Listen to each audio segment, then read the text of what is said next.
sa kapwa ko Pilipino. Ipagmalaki ang galing na meron tayo, ilantad ang likas nating talento, at magdala ng saya sa mundo. Sa harap ng pagsubok ay di susuko, para sa pangarap tayo'y porsigido. Magpakitang gilas na at magpapatalo, ipagdiwang natin ang Pilipino. Yan ang Pinoy. Mula noon at hanggang ngayon, talento natin ang bida. Mula sa simpleng bakuran hanggang entablado natin ipakita. May pagsubok man ng Pinoy, pinalalakas ng saya. San man tayo sa pulo, Chumbe, Sibay, Lakay, Amiga. Sama-samang pakita ang galing natin katropa sa kapwa ko Pilipino.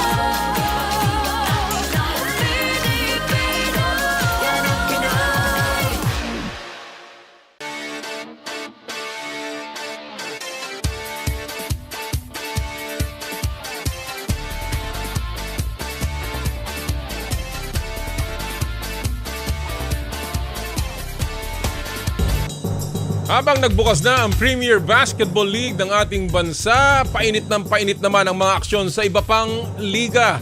Pasko sa Nobyembre para sa mga sports fans. E di paano? Bango na! Power and play na! Power and Play with Noli, Eala. Isa pong magandang umaga sa inyong lahat mga kapatid mula po sa TV5 Media Center sa aming pong 1PH Studios. Ito po ang Power and Play hatid sa inyo ng Cherry Lou, Mangyerong May Aluminum, Cherry Tigo, There's More to Our Cars, Chooks to Go, ang nag-iisang manok ng bayan, True Religion, where passion meets power, and Smart, Live More Today. Kamusta po kayo lahat? Sa ating pong mga suki sa buong Pilipinas na nakikinig po sa Radyo 5, 92.3 True FM at sa ating pong mga mga stasyon. And of course, mga nanonood po sa 1PH on Signal TV and Facebook Live ng Power and Play. Radyo 5, of course, ngayong umaga pong ito ha. Naku, 11-11. Ang ganda ng numero ngayong araw ha. 11-11. Naku, pagdating sa ganyan mga numero, hindi lamang magandang tayaan yan, pero maganda rin po para sa mga mamimili. Naku, balita ko, ang dami na naman mga sale online at saka sa mga tindahan at talaga namang yung mga misis na naghahanap ng konting bargain para sa aginaldo sa Pasko, nagsisimula ng mamili.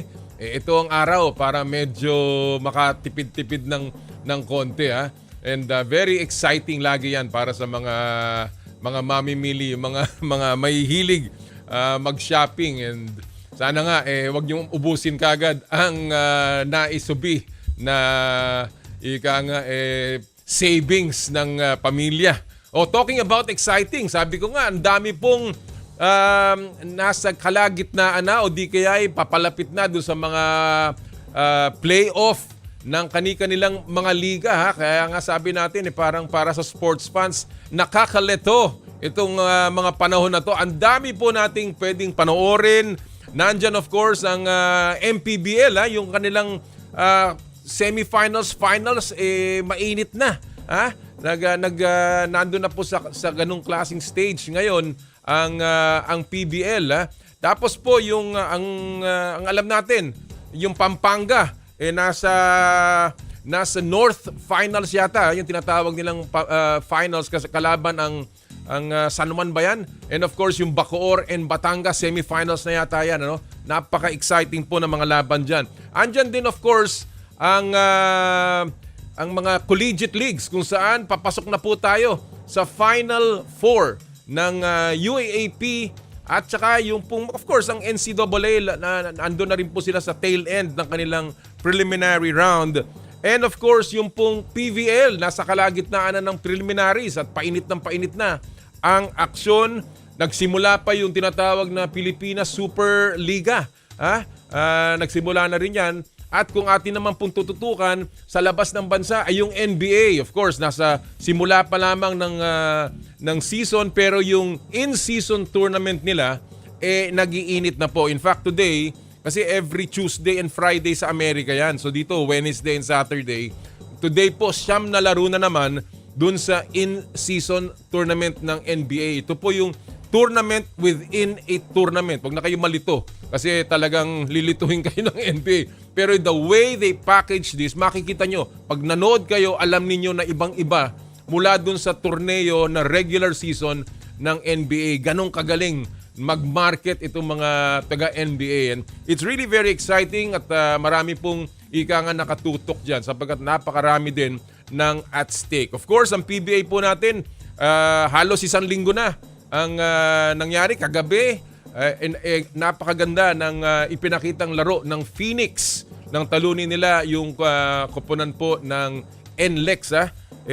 Kahit pa paano yung price recruit o import ng NLEX si Thomas Robinson mukhang hindi pa nasa kondisyon. Hindi natin masyadong nakita yung ganda ng laro niya. Pero again, ang PBA po ay nagsisimula na. Pero ang akin lang pinagtataka ay talagang bakit ganun pa rin kakonti kahit na ang tagal pong nawala ng tao ng laro ng PBA, konti pa rin po yung mga nanonood sa loob ng venue. Ano ba yan? Issue ba yan ng ticket? Issue ba yan ng schedule? O talaga bang nawawala na ba ng mga fans ang mga ilang teams o karamihan ng teams ng PBA at yun na lamang pinapanood nila yung mga masyado ng popular na team dahil yun ang mga malalakas? O inaabangan lang ba talaga ang semifinals at finals dahil alam na kung sino ang papasok dyan? Yan po yung mga katanungan na dapat sagutin ng PBA. Sapagkat sa tagal ng panahon, dapat kahit papano na-market natin po yung mga laro natin yan. Lalong-lalo na't nagbukas ang season ng PBA. Sana po bigyan ng pansin sapagkat kahit papano, yan pong tao sa loob ng venue, wag nyo nang sabihin niya mga maraming nanonood sa online, maraming nanonood sa TV. Wag na po yan. Pero yung pong tao sa loob ng venue ang nakakapagbigay ng gana sa mga player.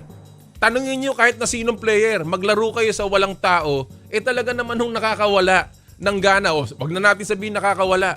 Yung pong maraming tao nakakadagdag ng excitement sa mga player. Yan po ay responsibilidad ng PBA at ng mga team owners, ng mga governors. Dahil hindi ho po pwede yung ganong klaseng liga. Nakita nyo na ba ang EuroLeague? Kung gaano karami yung tao nila, opening pa lang, talaga pong, kumbaga yan ay bahagi po ng trabaho ng isang liga na dalhin ang tao sa loob ng venue. May mga nagsasabi, bakit hindi na lang daw laruin lagi sa out of town? Pwede rin ho yan kung yan ang makakabuhay sa liga ng PBA. Pero ang importante po, napakaganda kasi yun ng mga laro. Napakagaling ng mga players natin. Pero atin pong bigyan ng mga manonood. Hindi lang po sa sinatawag ninyong online o TV. Baka nga ho maraming nanonood dyan dahil sa traffic, ang hirap ng pumunta sa venue. But that has been the problem from time immemorial. Ganun ho talaga ang problema. Pero meron naman hong panahon na talagang dinadagsa ng tao ang PBA. Sana ho ay pakinggan tayo kahit papano para naman ho bigyan ng konting paraan ng pagbabago ang ating paboritong liga. Alright, marami po tayong magiging bisita ngayong araw pong ito. Unang-una po, mamaya, volleyball royalty. Sabi ko nga yung pong PVL Second All-Filipino Conference this year ay painit na ng painit. At lumalamang pa rin ang powerhouse at fan favorite na Creamline Cool Smashers. Mamaya po ang ating bisita, volleyball royalty. Si Alyssa Valdez at si Michele Gumabao ang ating po makakasama dito live mamaya po sa ating second hour.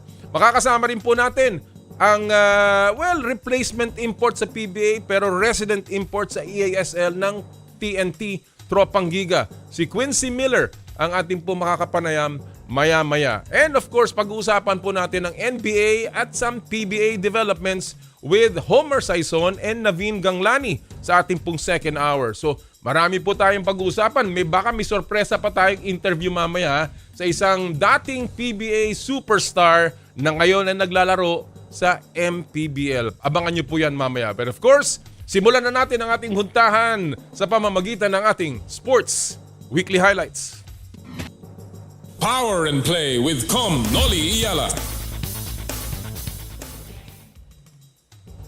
Nagsimula na nga ang PBA Season 48. Balik aksyon na sa hardcourt ang mga paborito nating PBA teams. Pero bago yan, ginawaran muna ang mga natatanging players ng nakaraang taon. Bumida dyan si Junmar Fajardo na nakuha ang kanyang pang-pitong league MVP na pinakamarami sa kasaysayan ng liga.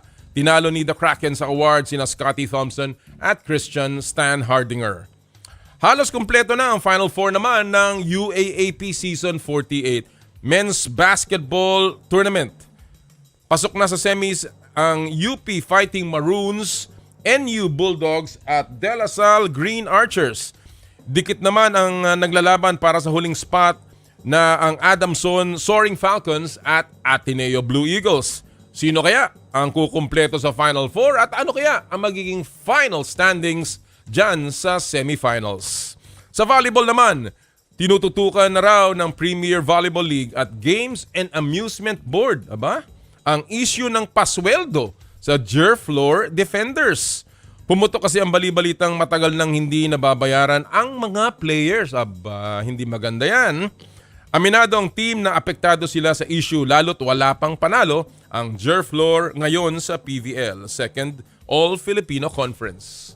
Sa boxing, may niluluto raw na Pac May Part 2. May intriga pa ha. Ayon kay boxing legend Manny Pacquiao, nakikipag-usap sila sa kampo ni Floyd Mayweather Jr. para sa posibleng rematch.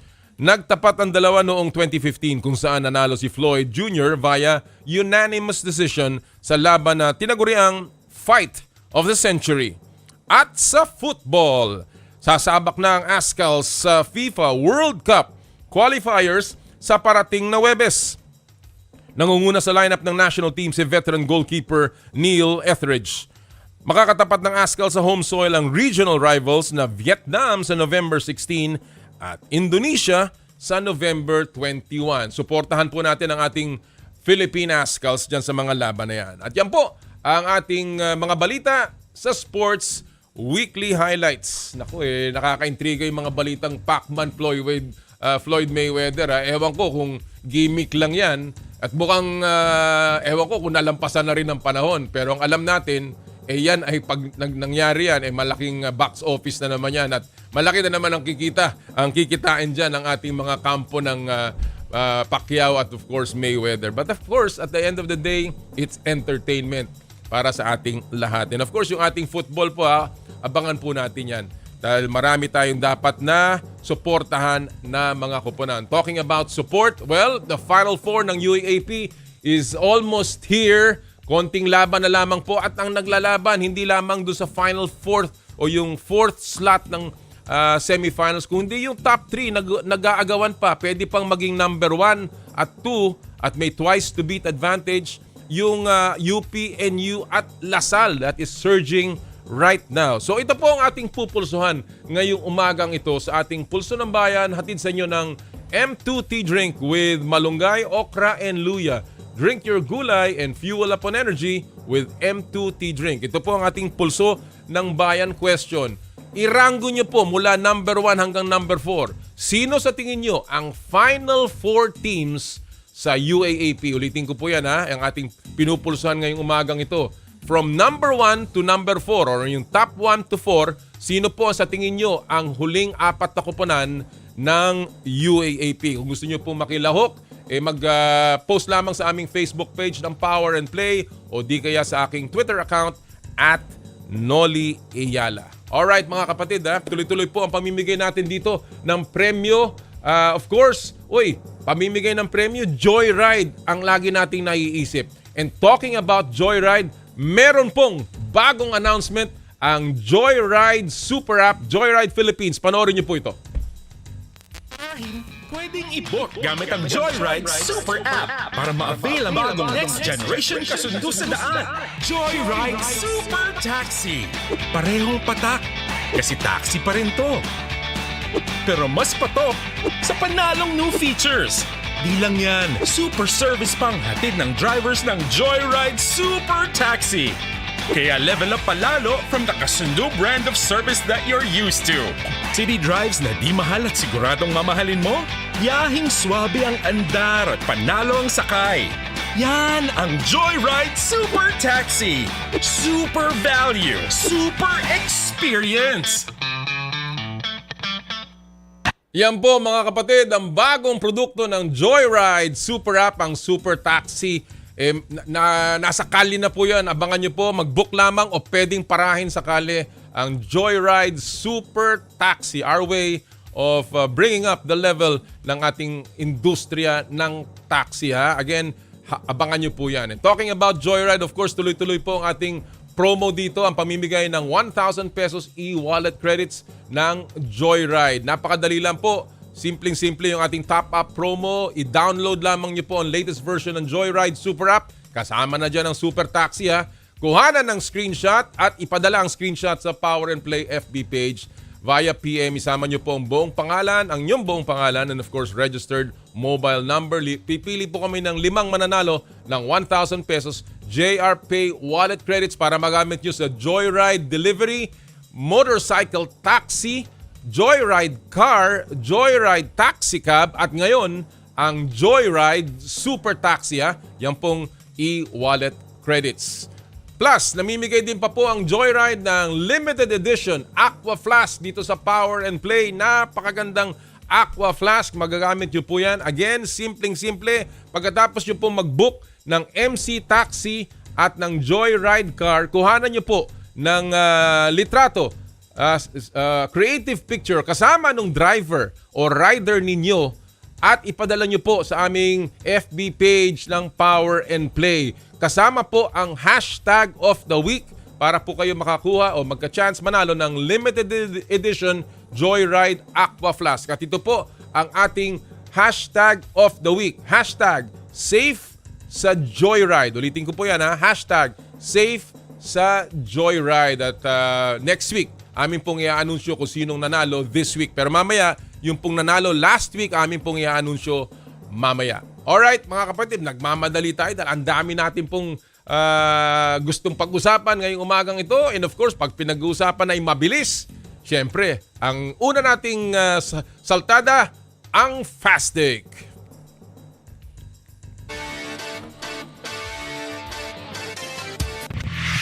Power and Play with Noli, Eala. At ang fast take, hatid sa inyo ng Cherry Tigo, there's more to our cars. At right now, ang ating po mga kasama sa fast take, mga veterano, and of course, mga suki natin sa fast take, walang iba kundi si Joey Villar ng Philippine Star at si Sid Ventura ng ESPN Philippines. Good morning, Joey! Good morning ko, Sid. Good morning, Sid! Good morning, Com. Good morning, paring Joey. Long time. Yes. Mukhang nagkikita na lang kayo pag may mga international competitions. Huli kami nakita ni Joey sa World Cup. Sa World Cup, pambihira talaga.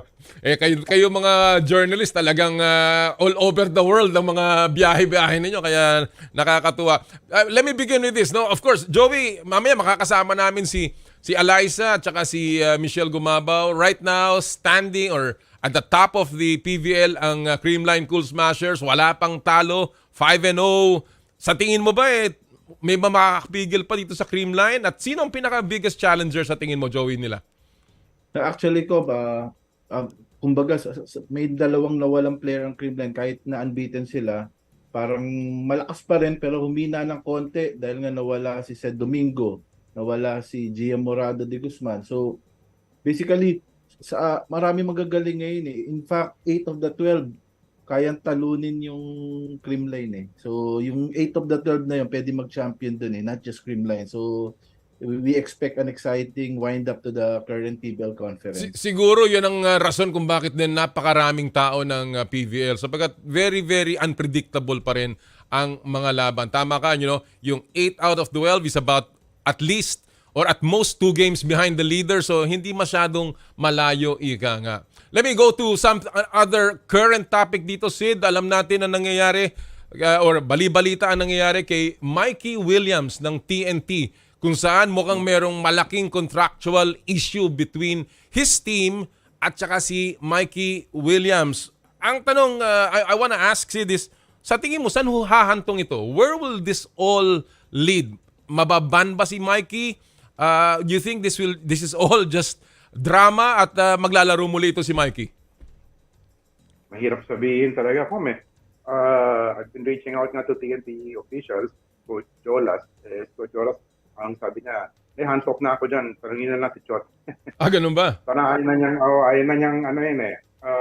Pero si Coach Chot, parang decline mo na mag-comment. Pero maraming maraming pwedeng mangyari dito. Hindi natin alam kung terminating nga ba yung contract. What does that mean? Can another team sign him up right away, or meron bang lalabas na ruling kung willing na you're banned or not following your contractual obligations, kasi may live contract siya Oo. with TNT, which by the way was already renegotiated last year. Correct. So 2 consecutive years magre-negotiate ka ng contract. Alam mo, Yes, you were finals MVP, pero a contract is a contract, di ba?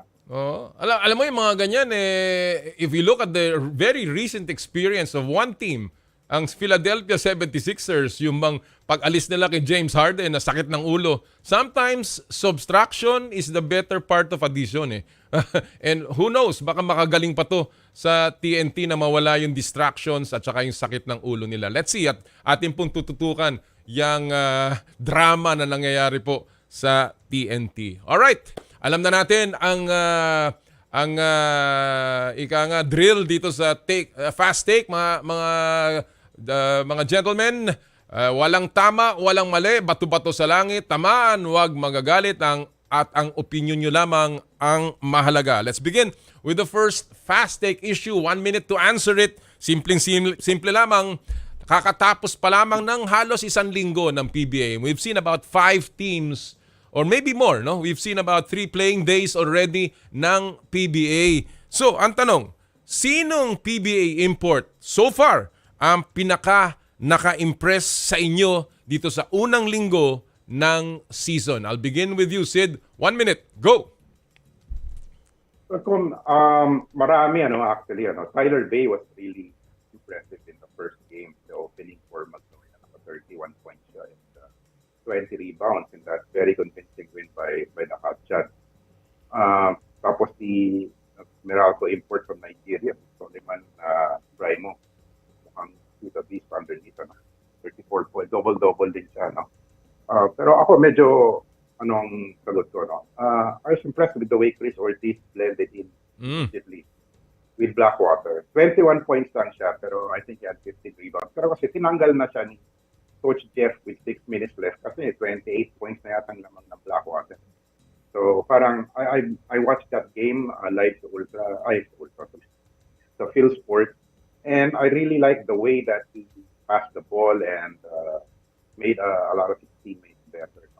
August pa lang nandito na siya Player yan dati ng Puerto Rico. World Cup.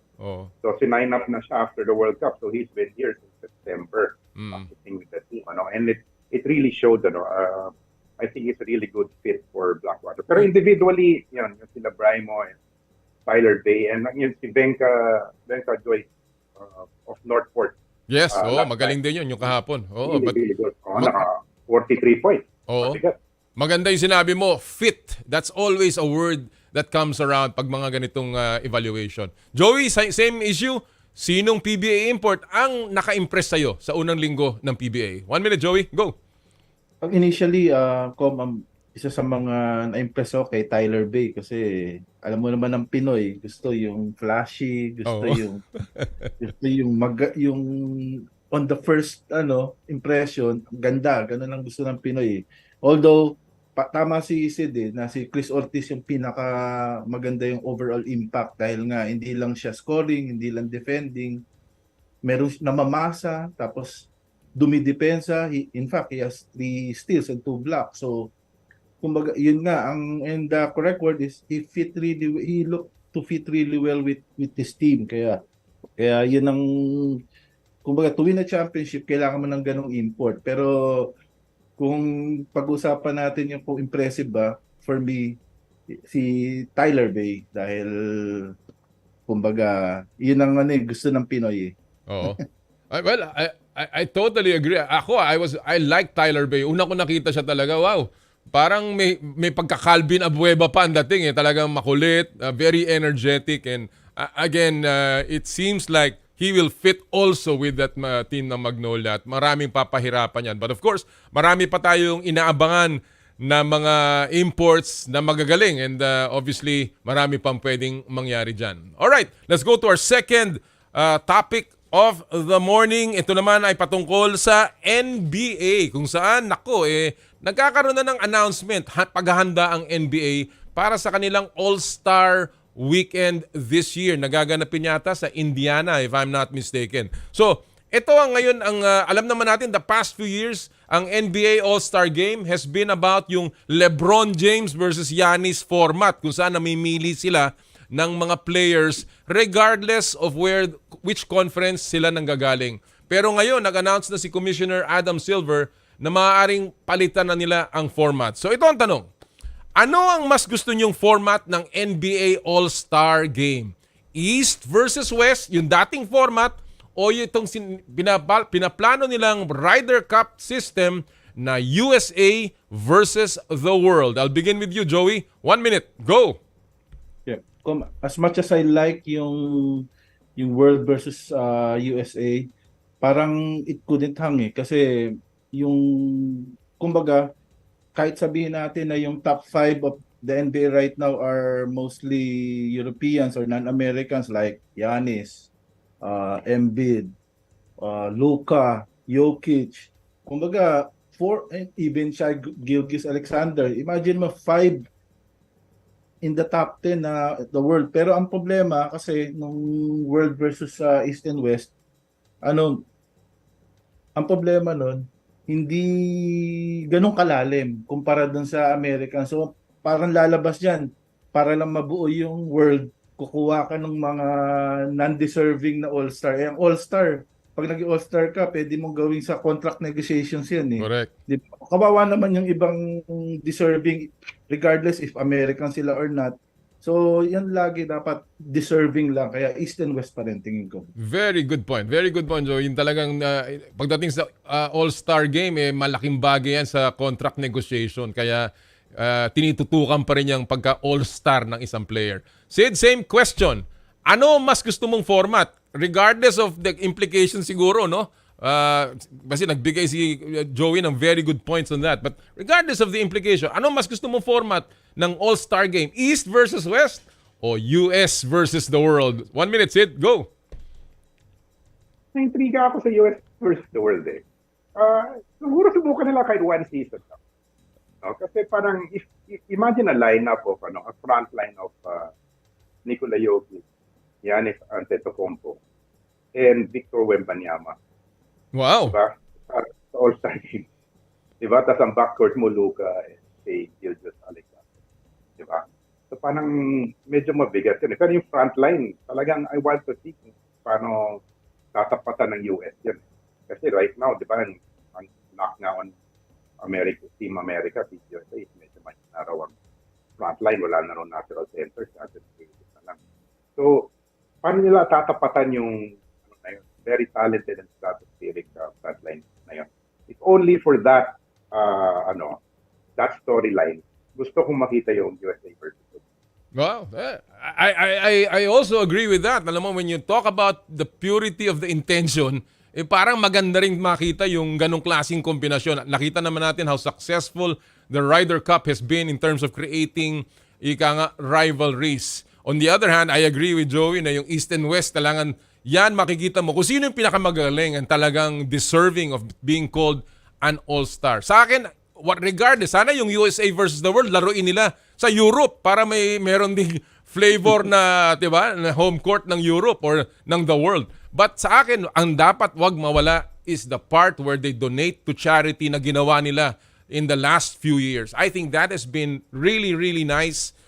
Nakita natin na merong kabuluhan yung ginagawang All-Star Game kahit na wala namang nagbibigay ng meaning sa mga larong yan. Alright, let's go to our final issue of the morning. Well, final take of the morning. As we said, ang PVL ay halos halfway through their preliminaries. And right now, talagang mainit ang labanan. So halfway through the preliminaries, Joey, sino ang MVP para sa iyo ng PVL Second All-Filipino Conference? 1 minute, Joey. Go! This conference kasi, sabi ko nga, di ba, 8 of the 12 are, hindi pa nga sigurado even Creamline na makapasok sa Final Four. And to select an MVP sa PBL, kailangan mo mag-semis. So, kahit na ang ganda nilalaro ni Eala, ni Ces Molina, ni Ivy Lacsina, ni Cici Rondina specifically, kung hindi sila papasok sa semis, hindi sila magiging MVP. So, ang pinipili kong MVP na with the assumption kung papasok sila, number 1, si Cici Rondina. Kasi nabawasan sila, nawala si Descheng. So, if Chocomucho makes it to the semis, sigurado MVP si Cici. Kung hindi pumasok ang Cherry Tigo, Eala, baka mag-MVP. And of course, Ces Molina, if Signal also advances. Sa Creamline kasi, sa sobrang daming malalakas, kahit maganda nilalaro ni Gumabao, it could change. Baka humabol si Tots Carlos, si Gemma Galanza. So, ganun kalalim yung Creamline. So, it's a wide open race, pero si Rondina. Wow, that's a new name. And of course, alam naman natin kung gaano kagaling talaga si Cici Rondina. But again, alam mo si Joey, talaga nakatutok yan eh. Kaya maganda yung nakikita niyang positioning dito ng mga teams. Same question, Sid. Alam ko, hindi ka masyadong tumututok sa volleyball. Hindi mo yan beat. But I know that you're also a big fan of volleyball. So halfway through the preliminaries, sino sa tingin mo ang MVP kung magbotohan ngayon ng PBL Conference? 1 minute, Sid. Go! Jacob, yun nga the keyword there is halfway through, hypothetical yung question. If the tournament stopped today, who would be the MVP? So, tingin ko, it would be the best player from the best team. No? Right now, Creamline na nga lang yung undefeated. They're 5-0. And I'd have to give it to Michele Gumabao kasi parang siya na yung focal point ng attack ng Creamline ngayon. Nag-double digits siya in almost all of the games of Creamline. Parang kakaiba na yung approach nila. Hindi na si Alyssa yung yung focal point. So, ayun, if you're basing it on that, pero maganda rin mga sinabi ni Joey, Cici Rondina, and Eala are also Giga. Pero, if we're talking about now, right now, halfway through, then I think Michele Gumabao has been the best player. Well, alam mo, yan ang mga pangalang aabangan talaga. And that's also why it is so exciting to watch volleyball. Ces Molina, I like the way she plays, obviously.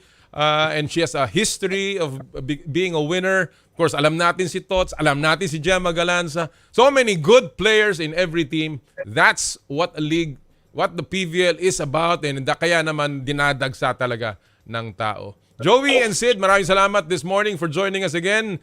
Enjoy 11-11. Huwag niyong ubusin ang mga bonus ninyo. Maraming salamat. Naka-order na akong. Salamat. Mga kaibigan, Joey Villar ng Philippine Star at si Sid Ventura ng ESPN Philippines. Again, very, very entertaining and informative lagi pagkasama natin ang ating mga kaibigan sa sports industry. Alright, before we take a break, isa muna pong paalala mula sa ating mga supporters at kaibigan sa Smart. Puso Pilipinas is a movement to celebrate the Filipino athlete powered by Smart. Follow them on Facebook, Instagram, Twitter, and YouTube. Get a chance to win exclusive Puso Pilipinas merch by sharing their Facebook page in your social media accounts with hashtag Puso Pilipinas. The Giga Life app is the latest mobile app from Smart that lets you discover and enjoy your passions with the different Giga promos. It can be downloaded and used by Smart Postpaid, Smart Prepaid, Bro Prepaid, and TNT subscribers via the Apple or Google Play Store. What can the Giga Life app do for me? Check your balance, monitor your current subscription, top up using debit credit card, subscribe to the latest Giga promos, monitor your data consumption, auto-detect your mobile number when you are connected to Smart Network one-tap subscription to the most popular offer, Giga Video 99. And of course, Power and Play is powered by Smart. Live more today! Sa ating pong pagbabalik, makakasama natin the resident import ng TNT sa EASL, Quincy Miller will be in the house in just a short while. Ito po ang Power and Play hatid sa inyo ng Cherry Loom, Cherry Tigo, Chooks to Go at ng True Religion. Ang oras po natin, 8:35 ng umaga. This time check is brought to you by M2 Tea Drinks with malunggay, okra and luya. Drink your gulay with M2 Tea Drinks.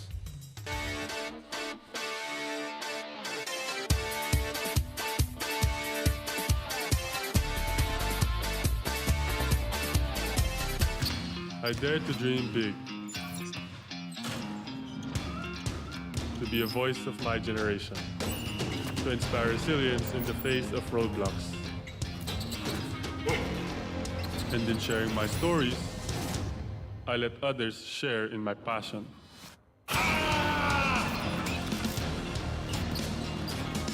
Follow Kai's stories on Twitter and share yours. With Smart Double Giga Stories. Share 2 times the passion with 2 gigabytes for Twitter and more. Guaranteed every day, plus data for all sites. Simple, smart ako.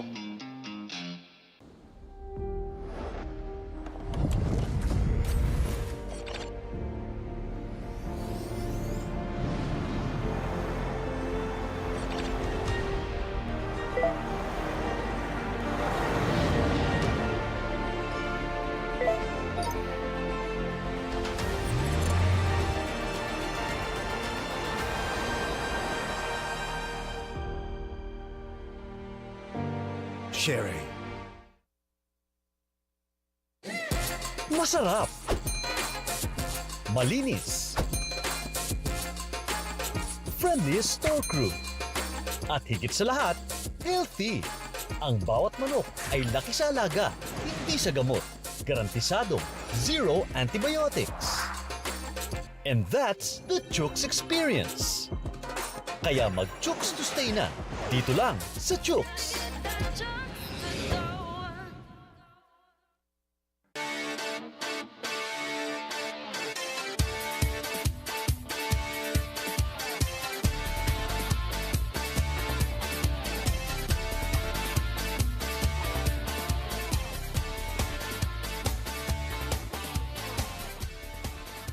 Totoo sa paghahatid ng balita, impormasyon, serbisyo. Totoo sa'yo. 92.3 Radyo 5 True FM. Dito tayo sa totoo. Mukhang kailangan ko na naman palitan ng bubong ko, pare. Mag-iisang taong pa lang yan. May tulo na kagad. Ay, bossing! Baka naman kasi hindi matibay yung ginamit nyo. Dapat ang gamitin mo ay Cherry Loom, ang yerong aluminum. Basta yero, Cherry Loom. Tibay protektado sa pangmatagalang yero. Totoong abot na abot ang True FM saan man panig ng Pilipinas at sa buong mundo. Basta may Pilipino, sundan at ilike ang Radyo 5 True FM sa Facebook, TikTok, Instagram at sa X o Twitter.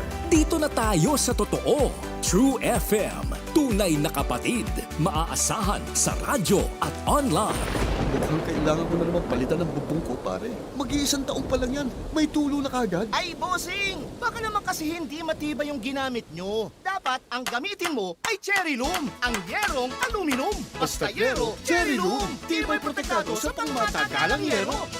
Na-miss mo ba ang game kagabi? Gusto mo bang malaman ang latest happening sa sports? Like and follow us on social media. Pwede mo nang balik-balikan ang mga paborito mong games anytime, kahit saan. At pwede mo nang i-share sa tropa. Dito lang tayo sa nag-iisang go-to tambayan ng lahat at One Sports PHL on social media. Broadcasting from the Radyo 5 studios in Reliance Street, Mandaluyong City, in Mega Manila. 25,000 watts of true broadcast quality. Mas pinalakas, mas pinalawak, mas pinalinaw na tunog ng AM sa FM. Ito ang 92.3 Radyo 5 True FM.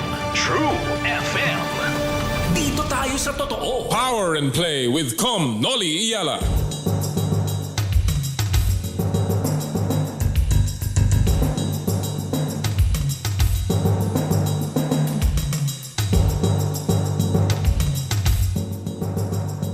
Alright, for all those na nakatutok po sa NBA in-season tournament, 9 games on tap today. Very interesting games. Particularly yung laban po mamaya ng Phoenix Suns versus the Los Angeles Lakers. And of course, yung pong Los Angeles Clippers versus the Dallas Mavericks. These are very, very good games. But of course, the in-season tournament is a tournament within a tournament.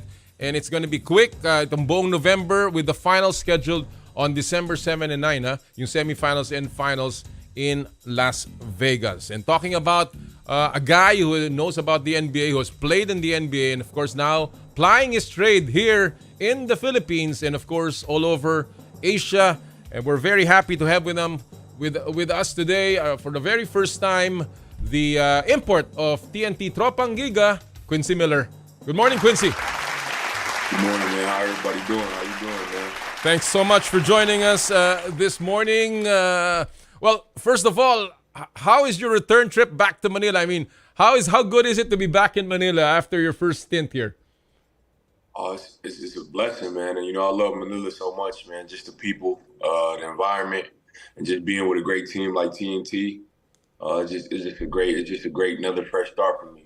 Any particular thing that you were not able to do or you missed on your first tour of duty here that you really wanted to do and see or to be with when you came back? I never been to I think it's called Bungus or one of the islands. I never been to Boracay. Yeah, Boracay. Yeah, I never been in Boracay, so I kind of want to go to Boracay.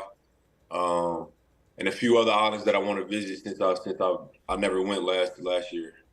All right. So you have some time. Of course, the EASL continues. You played a little bit for TNT. Let me ask you about that, Quincy. The EASL, of course, it is a unique format. What do you think of the concept of the East Asia Super League?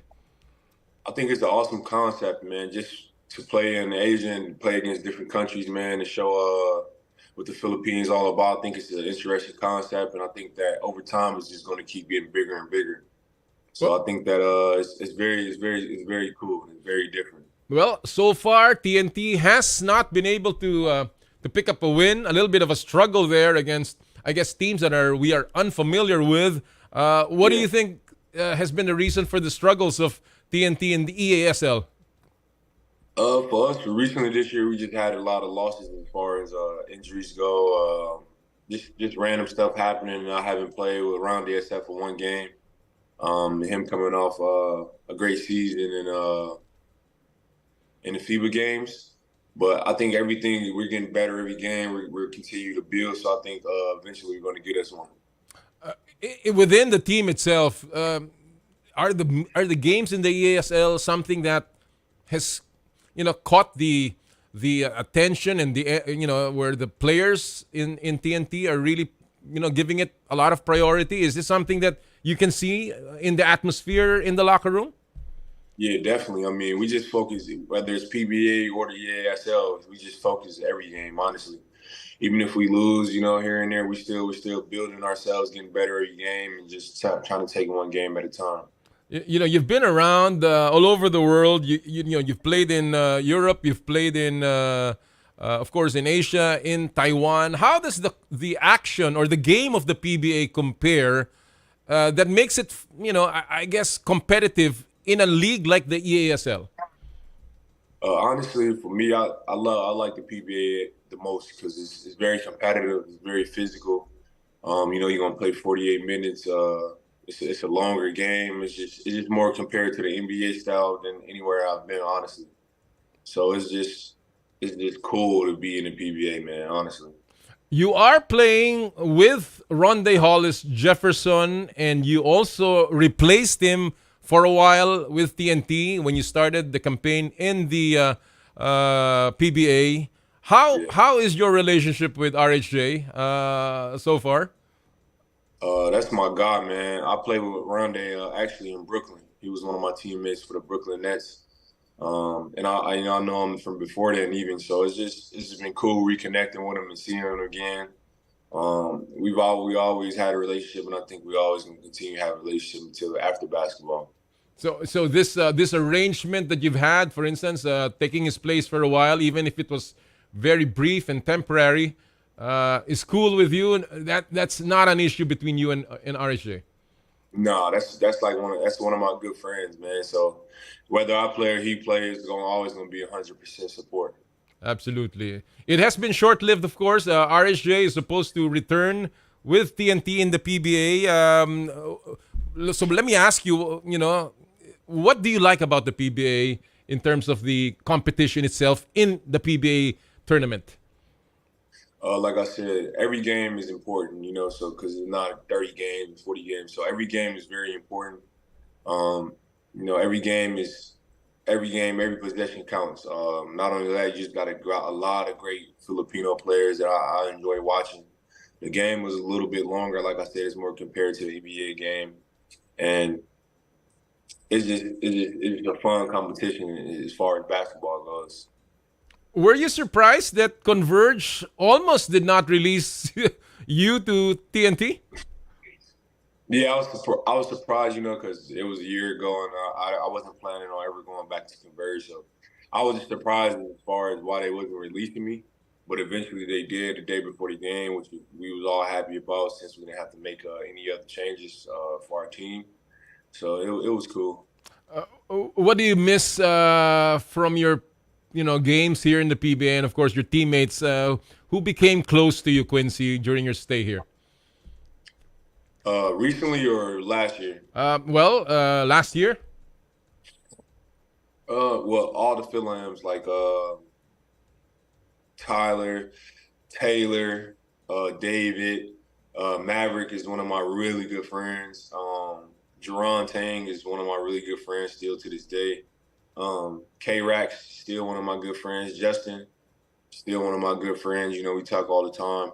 So I got really close to those guys last year and built like a relationship that I feel like is going to last for a lifetime. What would you be open now that obviously RHJ is coming in and you're again going to be, I guess, free at a certain point? Would you be open to be playing in the PBA once more? Absolutely. I want to come back to the PBA as much as I can. I love it here. What are the plans beyond the EASL then? What are your plans? Are you looking at another league after? Maybe Japan or China. I love both those leagues. It's not similar to the PBA, but they expect a lot of their imports. So maybe Japan or China, but if not there, I'll just be chilling until I come back to the PBA again. Absolutely, and when you talk about chilling, you gotta stay chilling in our islands because that's the best place to chill. Yeah.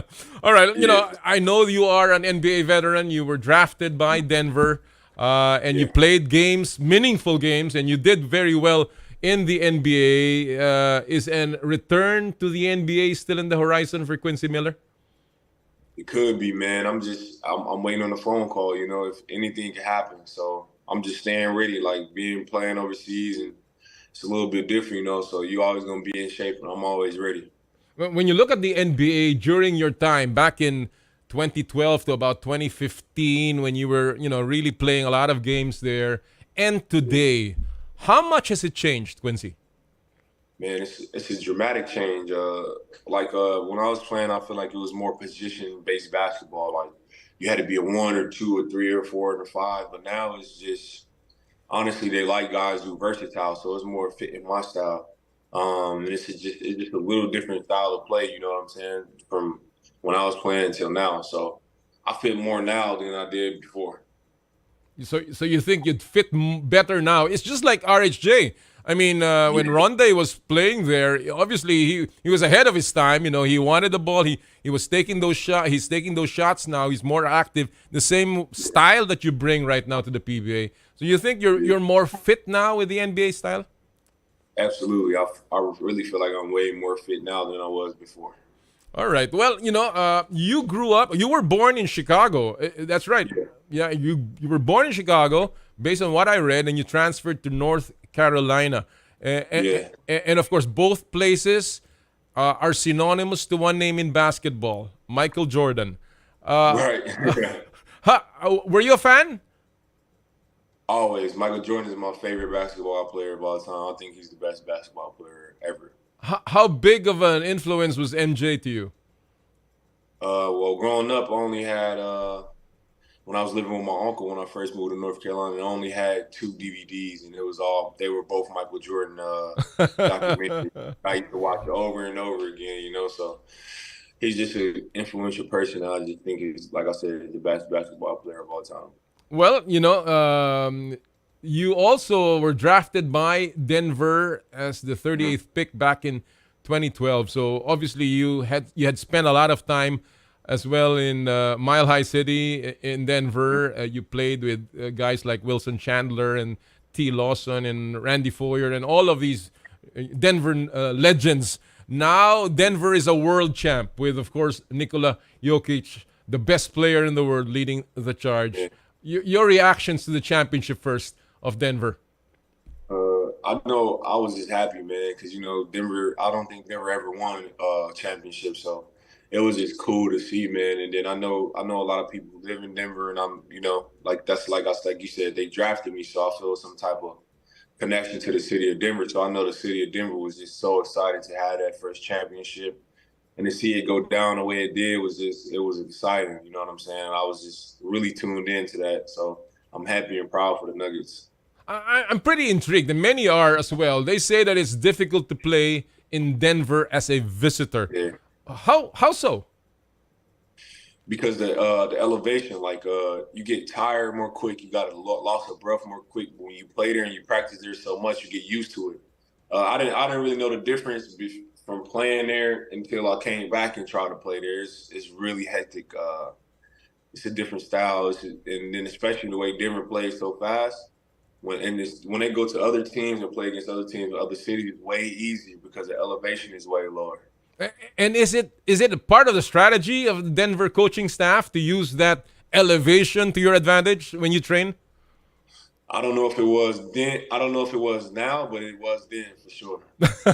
Well, that's a pretty unique way of trying to intimidate opponents going to Denver. With the way they've played and the way they have started this particular season, do you think Denver has the capacity to become a dynasty, Quincy?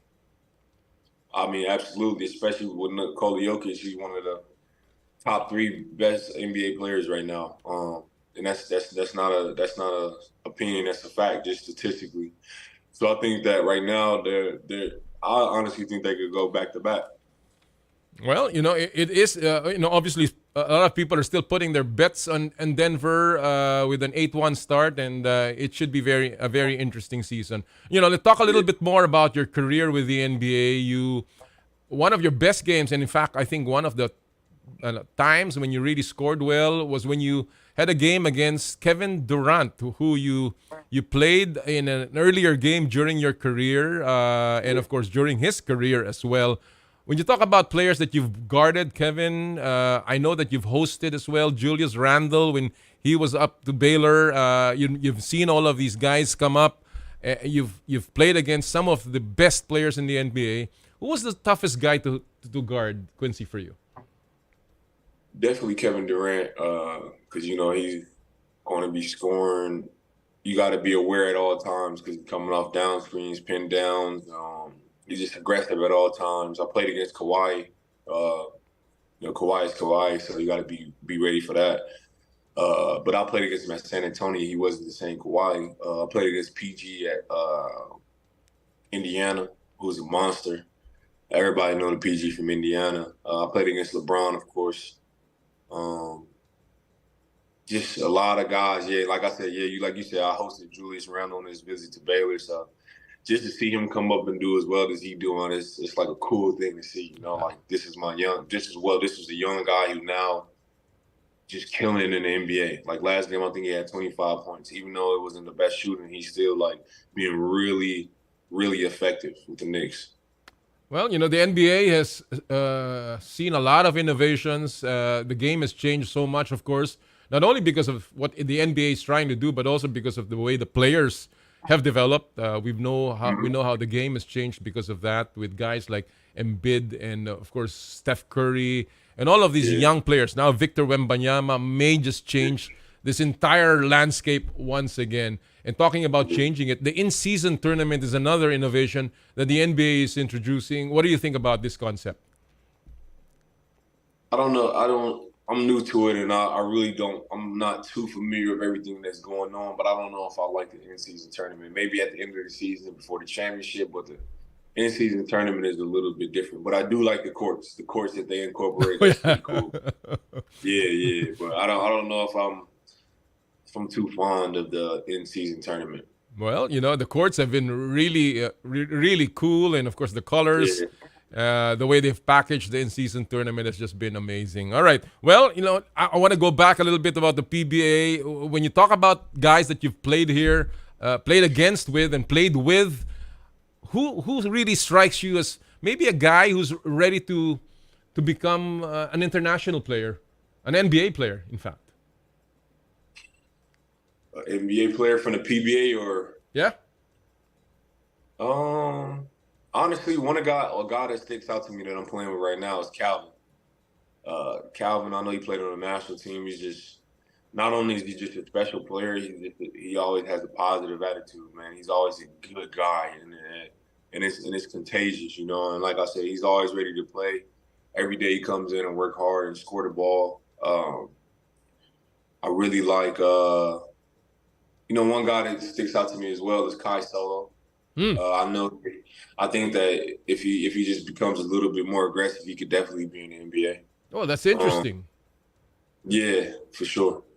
But yeah, those two guys that stick out to me, that could definitely be NBA players. When you talk about Kai Soto, of course, our youngster, what do you think is lacking with him yet at this time? Right now, for me, it's just experience.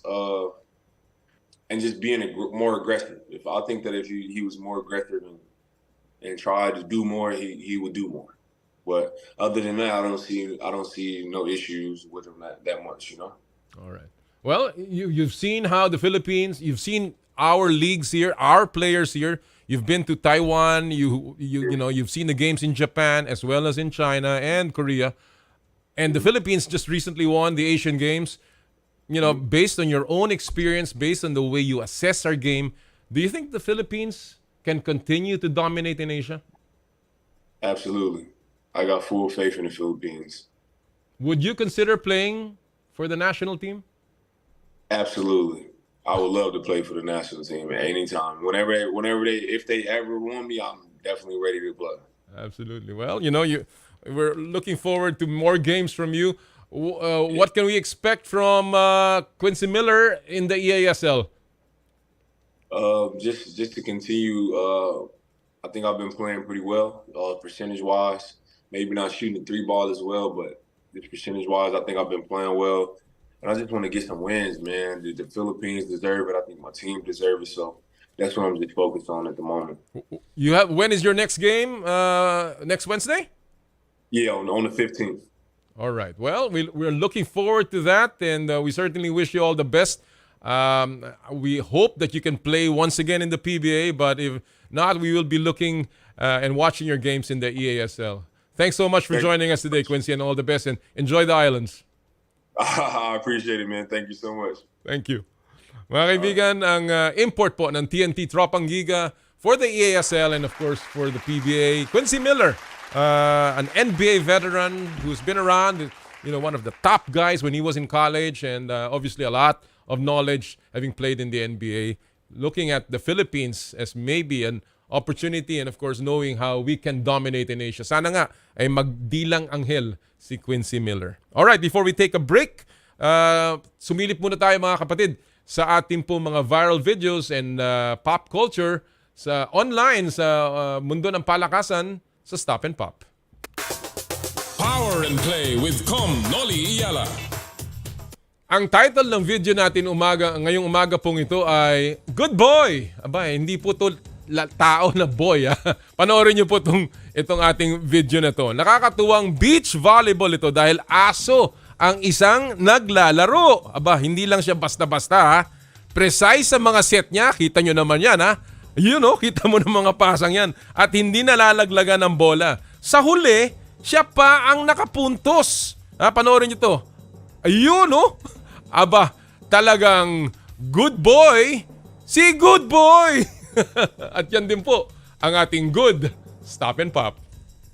When we come back in our second hour, ang makakausap po natin, volleyball royalty, Alyssa Valdez and Michele Gumabao. Plus, hihimayin po natin ang NBA at PBA developments with Naveen Ganglani and Homer Sayson. Ito po ang Power and Play, hatid sa inyo ng Cherry Loom, Cherry Tigo, Chooks to Go, at ng True Religion. Ang oras po natin, 9 o'clock ng umaga. This time check is brought to you by M2 Tea Drinks with malunggay, okra, and luya.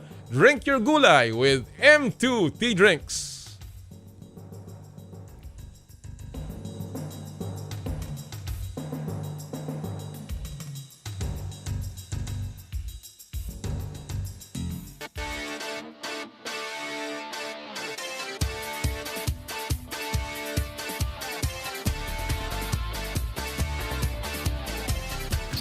I dare to dream big. To be a voice of my generation. To inspire resilience in the face of roadblocks. And in sharing my stories, I let others share in my passion.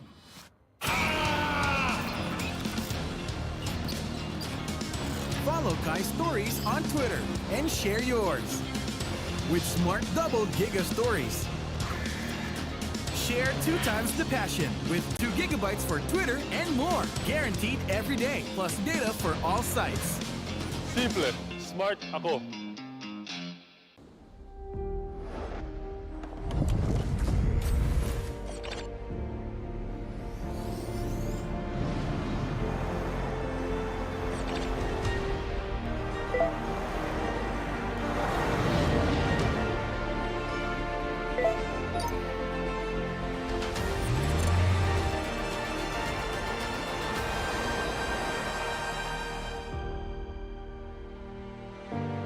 Sherry. Masarap. Malinis. Friendly store crew. At higit sa lahat, healthy. Ang bawat manok ay laki sa alaga, hindi sa gamot. Garantisadong zero antibiotics. And that's the Chooks experience. Kaya mag-Chooks to stay na. Dito lang sa Chooks.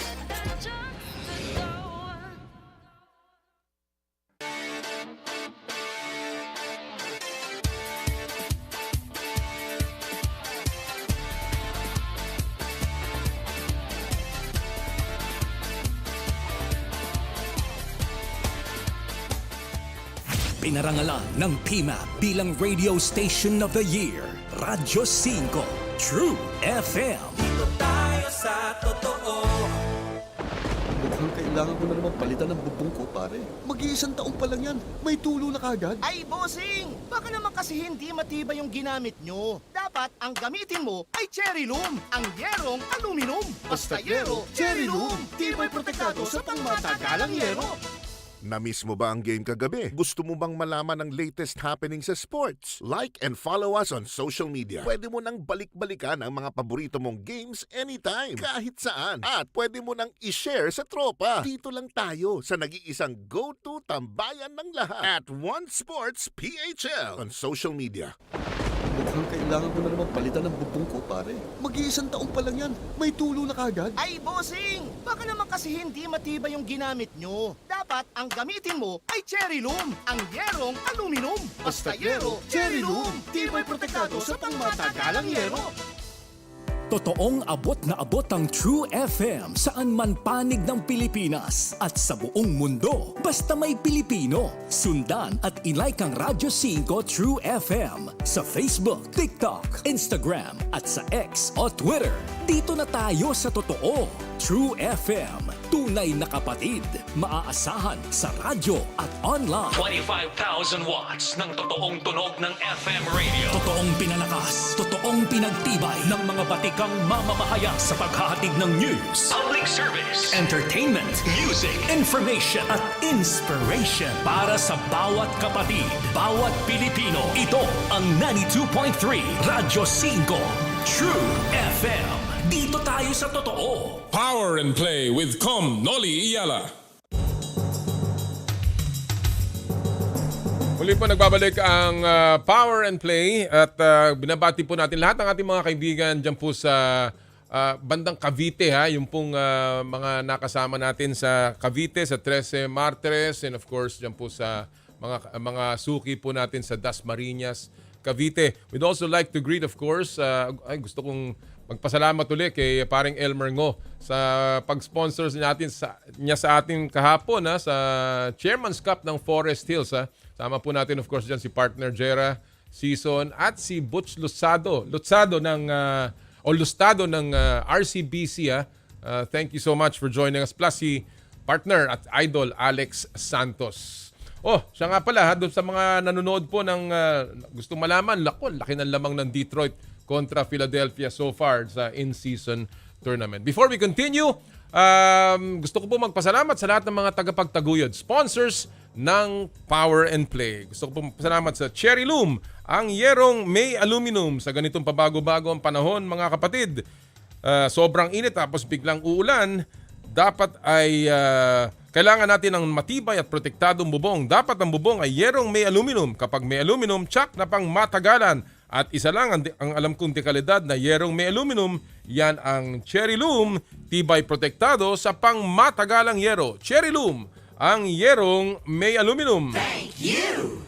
Cherry Tigo 5X Pro Hybrid. Elevate your driving experience with the all-new Cherry Tigo 5X Pro Hybrid, where sustainability meets functionality. Get ready to embark on a journey of fuel efficiency and power like never before. Imagine cruising down the road with the impressive 1.5 turbocharged engine paired with a cutting-edge 48-volt hybrid system.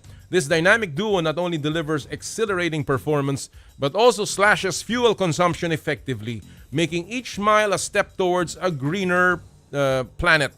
The all-new Cherry Tigo 5X Pro Hybrid is also equipped with a 10.25-inch capacitive touchscreen with Apple CarPlay and Android Auto, full LED headlights, and double-row daytime running lights for improved road visibility, auto trunk release, 6 supplemental restraint system airbags, and a quiet cabin for more peaceful Cherry drives.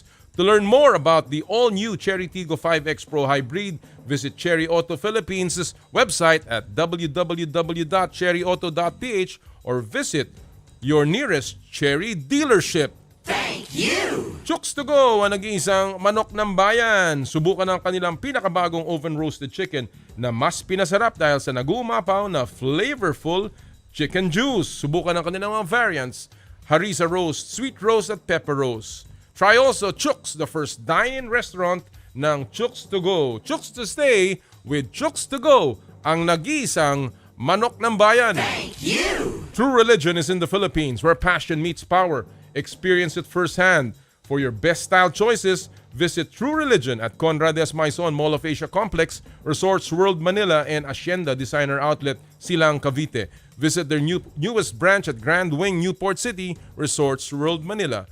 True Religion, where passion meets power. Thank you! Joyride Super Taxi. Super excited na kaming i-launch ang pinakabagong super serbisyo ng Joyride Super App. Ito ang aming Joyride Super Taxi. Maganda at bagong sasakyan. Super luwag pa ng trunk space para sa inyong kagamitan.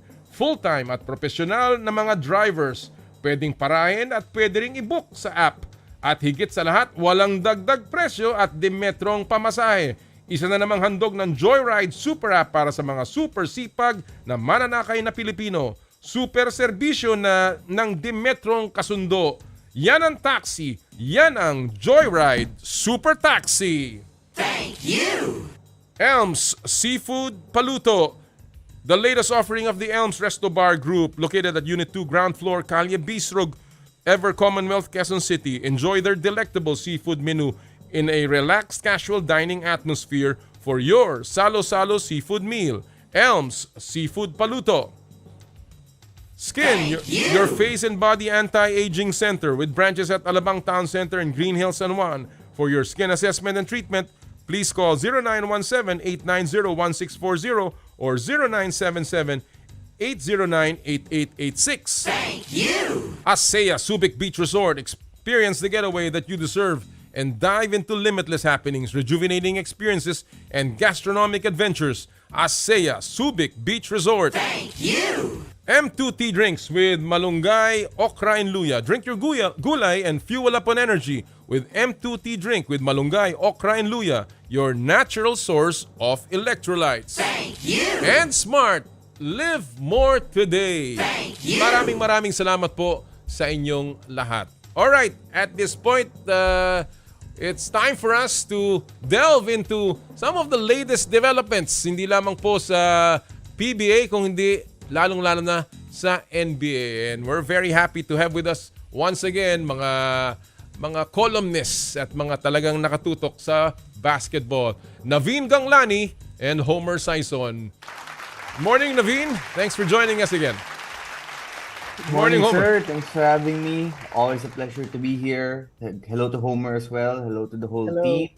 Excited to get this started. Yes, sir. Well, let's talk about starting here. And I want to go first sa ilang issue na sinulat mo, Homer. Particularly on the Mikey Williams situation. What is the latest dito sa sitwasyon ni Mikey Williams, Homer? Well, first of all, the sticking point was money. And Mikey Williams asked for 2.4 million pesos a month, which is in today's dollar rate is $42,800 a month. TNT was already paying him somewhere in the neighborhood of $26,000. Yun ang sabi ng agent na nag-negotiate ng contract niya before it was renegotiated again this year. So I think, obviously it's way over the salary cap. But the problem is, may nakausap akong official sa TNT, the breaking point really was the inability of Mikey Williams to communicate. Para bang the disrespect is so palpable na medyo, kapag, to borrow the words of Fernando po, kapag puno na ang salok. So they just got tired of it.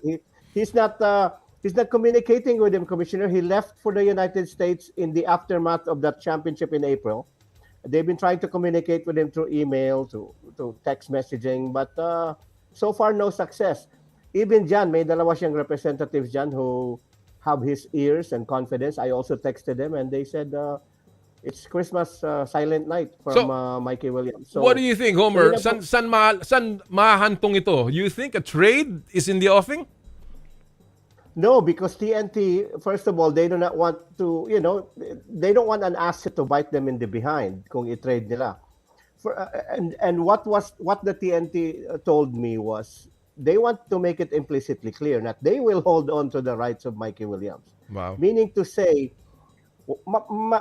his options would be limited. He cannot play in Japan, Taiwan. He cannot play everywhere that is FIBA sanctioned. And he can go to the NBA and then not come back to the PBA anymore. But still, that's a little bit hard. Mahirap it's gonna be hard. He almost made the roster of the Toronto Raptors in 2018 kasi kaibigan ni very good friends ni Mikey si DeMar DeRozan, who was a star at the Toronto Raptors. In fact, some of Williams' people had asked me like, "Hey, next time you go to a Bulls game, can you push Mikey to us through DeMar DeRozan?" And I say, I don't know if I have that pull.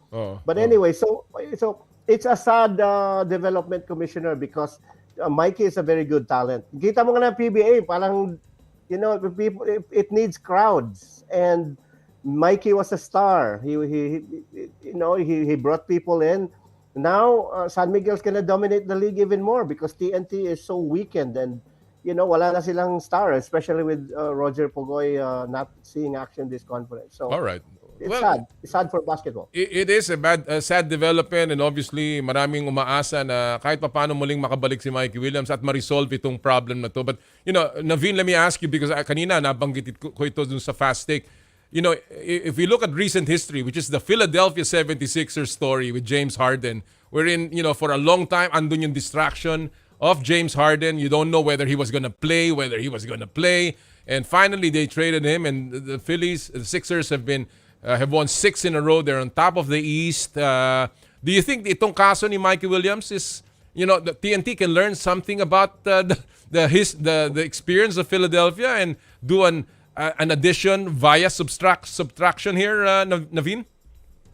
Well, at face value, it makes sense, diba? Like if you have an asset that's, forget for a second all the out of the court stuff that you're dealing with. If you're just talking about basketball ability and you're talking about the asset of that basketball ability, then it makes sense that you get something in return for it to strengthen your team. Because like Homer said, we don't know really when our boy is going to come back yet. He's an important part of the team, and right now he's not there. And if you're talking about talented players on your squad, then Mikey obviously is the best for TNT, but he doesn't want to play. So can you get something out of that asset? Maybe re-strengthen your team, add some firepower to give you a chance against the powerhouse squads like Ginebra, against San Miguel. Yes, it does make sense. But again, it also, the bigger question to me is, does Mikey Williams still want to play in the PBA? Because he's a champion with TNT. Sure, he's probably not getting the money that he wants. The lack of communication is also something worth considering. Now, that's not to say he would do the same with every team that he's going to play with. But even if you are another team in the PBA and you try trading for Mikey's rights, you have to pause for a second and ask yourself, the headaches that TNT is going through, are we sure that we're not going to go through those ourselves? All right. Well, that's a perfect point. And, talking about a subtraction for TNT, there is, on the other hand of the spectrum, Homer, the addition of a guy who dapat wala na dito, Robert Bolick, who has come back to the Philippines and because of personal reasons, because of his wife. Ano ang naman latest sa situation ni Robert Bolick? Is he going to return sa Northport this season, Homer? Two things. An agent a Japan-based agent told me Robert Bolick keeps text messaging him looking for a new contract. And he told me last night, I'm ignoring every single bit of text messaging from Robert Bolick because that was the second time pala na Robert Bolick walked out of a contract. And the third time is not definitely going to be the charm. So in terms of the PBA, sabi nga ni Coach Bonitan kagabi, they're still talking. The agent of Robert Bolick, who's the Filipino agent, agent niya sa PBA, also, agent din niya internationally, but Bolick also seeks out to other agents. But see, Marvin Espirito is here in Los Angeles.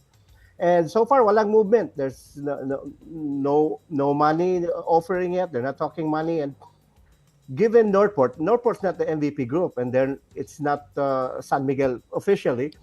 And I don't think they would have the financial wherewithal because Robert Bolick walked away from a lot of money in Japan. So it would take a lot of money to entice him to sign at Northport. So that is probably the reason why the talks are not moving right now, Commissioner. Alam mo, another player, Naveen, that's, obviously, Bolick is in limbo. Another guy who was unnecessarily placed in limbo is a UAAP player in Jerome Lastimosa, who obviously is going to miss the entire, playoffs now if they should make it. Naveen, your take on Jerome and Adamson, which is still fighting for a slot in the Final Four. How impactful is that loss? And do you think Adamson has a chance to still make it to the Final Four? Well, it goes without saying that the loss of someone like Jerome Lastimosa is massive because aside from the fact that Jerome can score, which is his best trait, he can provide other contributions in the basketball court as well. He can lead the team, he can create for others, he can lead you in transition, he can penetrate the defense when the offense breaks down. Jerome Lastimosa will forever be a UAAP basketball legend even if he didn't achieve a lot of Final Four success just because of what he means to that program. And if anyone has any doubts, well, Jerome's jersey is retired by Adamson. So that shows how important he is to that basketball program. And we wish Jerome the best. We wish him a healthy recovery. And after he recovers from this ordeal, hopefully he can get an opportunity to play abroad or make it to the PBA because Philippine basketball is better when Jerome Lastimosa is healthy. Now, talking about Adamson, they 100% have a chance to make the Final Four. And the fact that they're in the race for the Final Four is something to celebrate, something to be happy about for the Adamson program, and also a testament to the abilities of college coaching by Nash Rosella. Now, Adamson right now, they are 5-6. They are tied with Ateneo for the last Final Four spot. It is worth noting a few things. One, Adamson and Ateneo are scheduled to face each other tomorrow. That's right. Sunday, at the Smart Araneta Coliseum. Another thing worth noting, Sir Noli, if there is a tie between two teams for the number 4 seed in the UAAP Final Four race, it will not be determined by quotient. A tie for number 4 is determined by a playoff. Wow. Adamson has already faced UP. They have already faced LaSalle in their second round schedule. Probably the two hottest teams in the UAAP right now. Ateneo has a matchup coming up still with LaSalle at the end of the second round. So if Adamson beats Ateneo tomorrow, and then Ateneo faces a LaSalle team that's motivated to win because LaSalle is also chasing a twice-to-beat advantage, that could turn out well for Adamson. But Ateneo is not going to be easy to deal with. My personal prediction, both teams are going to be tied by the end of the elimination round, and we are going to have a playoff for the Final Four. Well, even with that, talagang malaking achievement na yan para kay Coach Nash Rosella just to bring Adamson to the brink of the Final Four. And of course, without his star player, and again, that's the beauty of the parity in the UAAP. And Homer, talking about the parity, I've said this many, many times about the disparity in the professional league. And one sign of this, and I again, it's not a knock sa mga teams na to or mga players na to, but it's the Mythical 5 selection. No? The Mythical 5 ng PBA consists of 5 players coming from 2 teams, San Miguel and Ginebra, with Junmar, CJ, Scotty Thompson, of course Malonzo, and Stan Hardinger. What does this, anong ibig sabihin nito, Homer? And is this good for the PBA?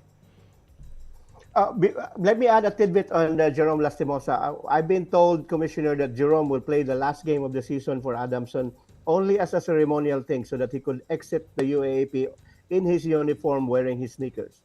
So, but anyway, it's a mythical joke, itong PBA, the selection of the 5. It has to be on merit. Yun na nga, tumawag isang agent, tumawag sa akin. Sabi niya, the PBA, one of my players who, was vying for the individual award did not get the award. And he was told na, the other guy was chosen because he played for the Asian Games. The criteria should be specific. Na, it's based on the conference. And you're not going to tell me that Mikey Williams is not in that conference. Hate him or like him. You can say stuff about his off-court issues. But he was MVP of the finals. He scored 38 points, 10 3-point shots, and I could make an argument that TNT would not have won without Mikey Williams. And he was taken out of it. And I know, I like CJ Perez. CJ Perez, good guy, had served his country, nakabakasyon na, umuwi just to play for Asian Games. But you're not telling me he's a better point guard than Mikey Williams. Kaya din, and then it's also, malaking ding sampal sa ibang teams, di ba? Like, do we really cannot look past San Miguel and Ginebra teams to be in the Mythical 5? So yun ang problema. It's bad. You have to be... It's really the optics na parang talagang merong kailangang ayusin because it's never good to see only two teams dominate the awards, and obviously the Mythical 5 is something na hinahabol din ng mga players. Let's go to the NBA. Let's focus this time on what is happening in the NBA, and again the vibrance and the color is coming around, particularly with the innovation ng in-season tournament. And Naveen, I want to ask you about this. Are you impressed with the in-season tournament, with this experiment of the NBA? You're on mute, Naveen. I think you're on mute. Apologies for that. But yes, I do like it. In fact, I like it when basketball leagues or any sports leagues in particular try out new, fun, weird stuff. Right? Why not? That's the new generation we're living in now, the Gen Z generation. That's right. You just throw stuff on the wall, you see what fits, you see what sticks, and you see what's good. And you know what? I like the new court designs. I like the fact that basketball teams have something to play for in the US sports calendar that's usually dominated by American football. I like that there will be a end of the tournament in Las Vegas to determine a champion. It just adds some excitement, some extra stakes to the games. And when you take into account that the NBA is an 82-game regular season, you make some of those games have some extra stakes, extra excitement, something worth playing for. Why the heck not? Why not? Let's try new stuff. Let's be fun about it. A lot of times we're usually asking our local leagues to do the same, right? Yeah. So, and now the NBA is doing it. And if the NBA is doing it, then everybody else doesn't really have a reason not to do it. You know, it's an idea. The in-season, of course, is not original to the NBA. It has been done in the past in soccer as well as in Europe. But again, the NBA is putting its own flavor. Homer, bakit? Why did the NBA do this particular experiment, and what do they hope to achieve? And are the players reacting positively to this? Yes, according to the NBA's own press release, it's to more fan engagement, to make it more exciting. Kagaya na sinabi ni Naveen, to add more flavor. And for the players, it's more exposure. The games that are the in-season games are televised, and it's never a bad thing to have the championship or the knockout round to be played in Las Vegas. But it's not for everybody, Commissioner. I'm 55 years old. I'm too old for new things. I'm this. As sinabi nga ni Naveen, there's 30 teams in 82 games each. That's 24. That's 2,460 games, and then you have to add another couple games pagdating ng knockout rounds. It's more than enough for me to keep up. But hey, whatever works for the NBA, support tayo. But iba na talaga generation ninyo ni Naveen. But let me correct you with that. 8 ang nakaschedule sa NBA. Again, this is the way the NBA thinks. They scheduled only 80 games. The 2 extra games are because of the in-season. Whoever makes it is counted in the regular season. Yung mga hindi makapasok sa quarterfinals will be given extra games by the NBA. They will make the adjustment. Ganon ka sharp ang pag-iisip ng NBA. And talking about sharpness, I want to ask the two of you about how sharp you are. What are your predictions?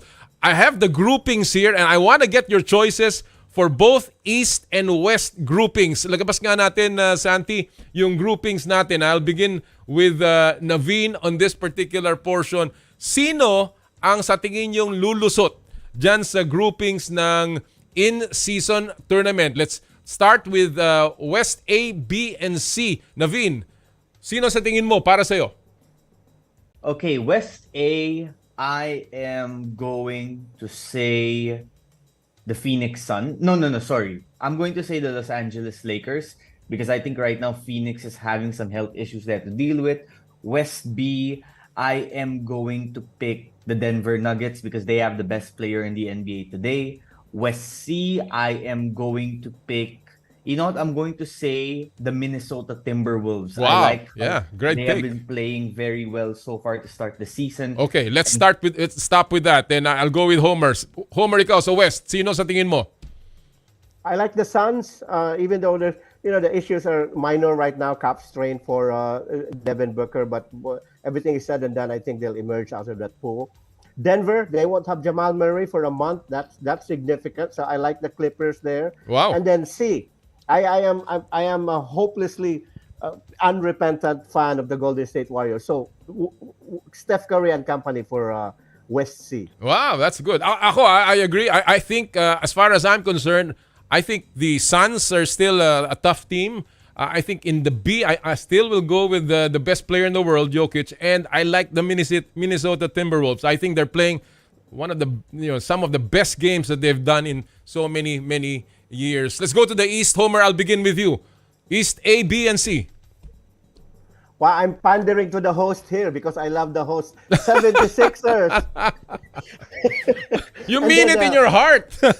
Yes, I do. Coach Joel Embiid, I think the happiness, you can see, sabi nga ni Kendrick Perkins kanina at the NBA Today show that parang happy sila. At saka Brian Windhorst also said walang distraction, everybody happy. And the departure of James Harden has allowed Maxey to come out of his own. Yes. Kasi dati he would just defer to James Harden. So I like Joel Embiid in there and the Sixers in East A. Yes, B is it's a no-brainer. Milwaukee is really good, Commissioner. I don't know how many games you've seen with the Bucks this season, pero napakagaling nila. So that would be Milwaukee, and then I'm looking at the Boston Celtics on C. Naveen? So East A, I'm going to pick the Philadelphia 76ers as well. I think what they are doing under new head coach Nick Nurse has really after the James Harden experience, it's given a new energy to the 76ers that I like. I also like how Tyrese Maxey has been playing as of late. He and Joel Embiid have that natural connection as well that's really fitting well. East B, I am going to go with my team, the Miami Heat. I do think that Milwaukee has a good record, but I think defensively they've had some serious problems with the installation of a new head coach, with the arrival of Dame Lillard, who's a great offensive player, but defensively has his limitations. Chris Middleton is also still not 100% healthy, I think. And I like Miami. I always trust in Jimmy Butler. East C, I think it's clearly the Boston Celtics. I agree. Of course, I'm a Sixer fan. It'll be the Sixers. I think they're playing the best on both ends right now. Bucks and Celtics for me. There are two other wild card teams here. One from the West, one from the East in terms of the best second place team. Give me your choices right there. Homer. Denver and Oklahoma. I like Oklahoma. No. Only one from Denver the West. Only one from the West, one from the East. I like Denver and Miami Heat. Naveen? I am going to say Dallas because I think they've been playing well so far to start the season. And my other wild card from the East, I'm going to say Milwaukee. All right. I'll go with Golden State Warriors and Atlanta. I think Atlanta is playing also very, very well today. Let me ask you about, talking about teams that are not playing so well right now. And ito yung problema ng Los Angeles. The two teams are a little bit in a bind. Alam naman natin nangyayari. The Lakers have not started the way they wanted to. And of course, the Clippers have been surprisingly, having problems even with the James Harden addition. Pero who is the bigger concern para sa inyo? Lakers or Clippers? I'll begin with you, Homer. Clippers. Because at least doon sa Philadelphia commissioner, they already had a nurse to take care of James Harden. Dito sa LA, they don't have a doctor. So, kasi itong si James Harden, he's a disruptor. At some point ngayon, he's saying the right things. I like it here and I like to play here with the system. Ganito. But at the end of the day, when the going gets rough, he will demand the ball. He will demand the shots. He will be high maintenance. So yun ang concern ko. With the Lakers, the pieces are there. It's more of Coach Darvingham trying to find the right chemistry, which one to play with which set of guys. Right. Even Magic Johnson himself said that give it 2 months. If it does not work in 2 months, then we worry. But right now, the Lakers, even though they're 3-5 commissioner, even I, who don't, You're not so I'm not concerned. really a big fan of LeBron, All but right. I like the Lakers. Naveen, who's the bigger concern? I think the Clippers is the bigger concern because I just think that the trade for James Harden did not exactly add to their... Well, to some degree, it added what they were already good at, which was having guys who need the ball to create, who want to control the offense, who want to dictate where the ball is going to. ISO players, Westbrook, Harden, Kawhi, Paul George. The Lakers, on the other hand, I still think that the roster pieces fit each other better. They have just been hit by a lot of bad luck when it comes to injuries to start the season. Anthony Davis already missing games.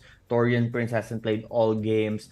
Gabe Vincent has been injured, etc. But I think if the Lakers is healthy, these pieces fit well with each other. Right. And given the way LeBron James has been playing, even at this stage of his career, he is still a marvel to watch on the basketball court. Right. I still like this Lakers team more. Well, sana nga at maraming fans ang Lakers. Now, is Denver, they're leading the NBA right now with an 8-1 record. Is Denver still the team to beat, Naveen?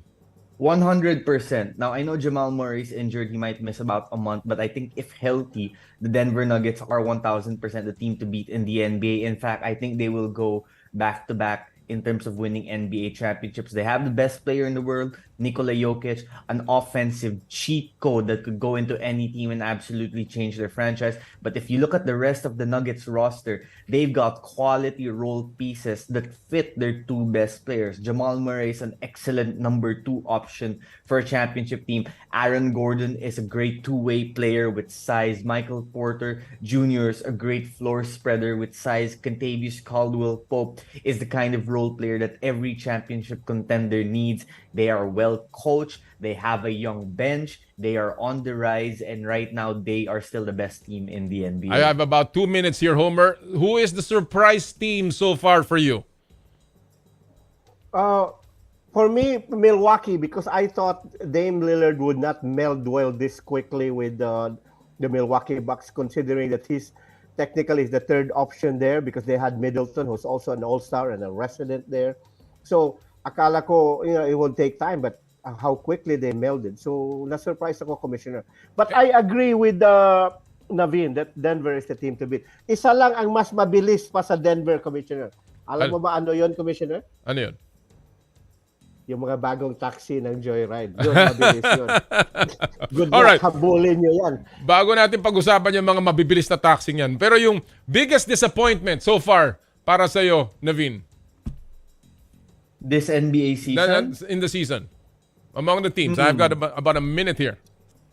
Okay, biggest disappointment so far, I would have to say the Clippers. I really would have to. Because I just don't think this James Harden trade was good for them. I get why they feel like they had to do it.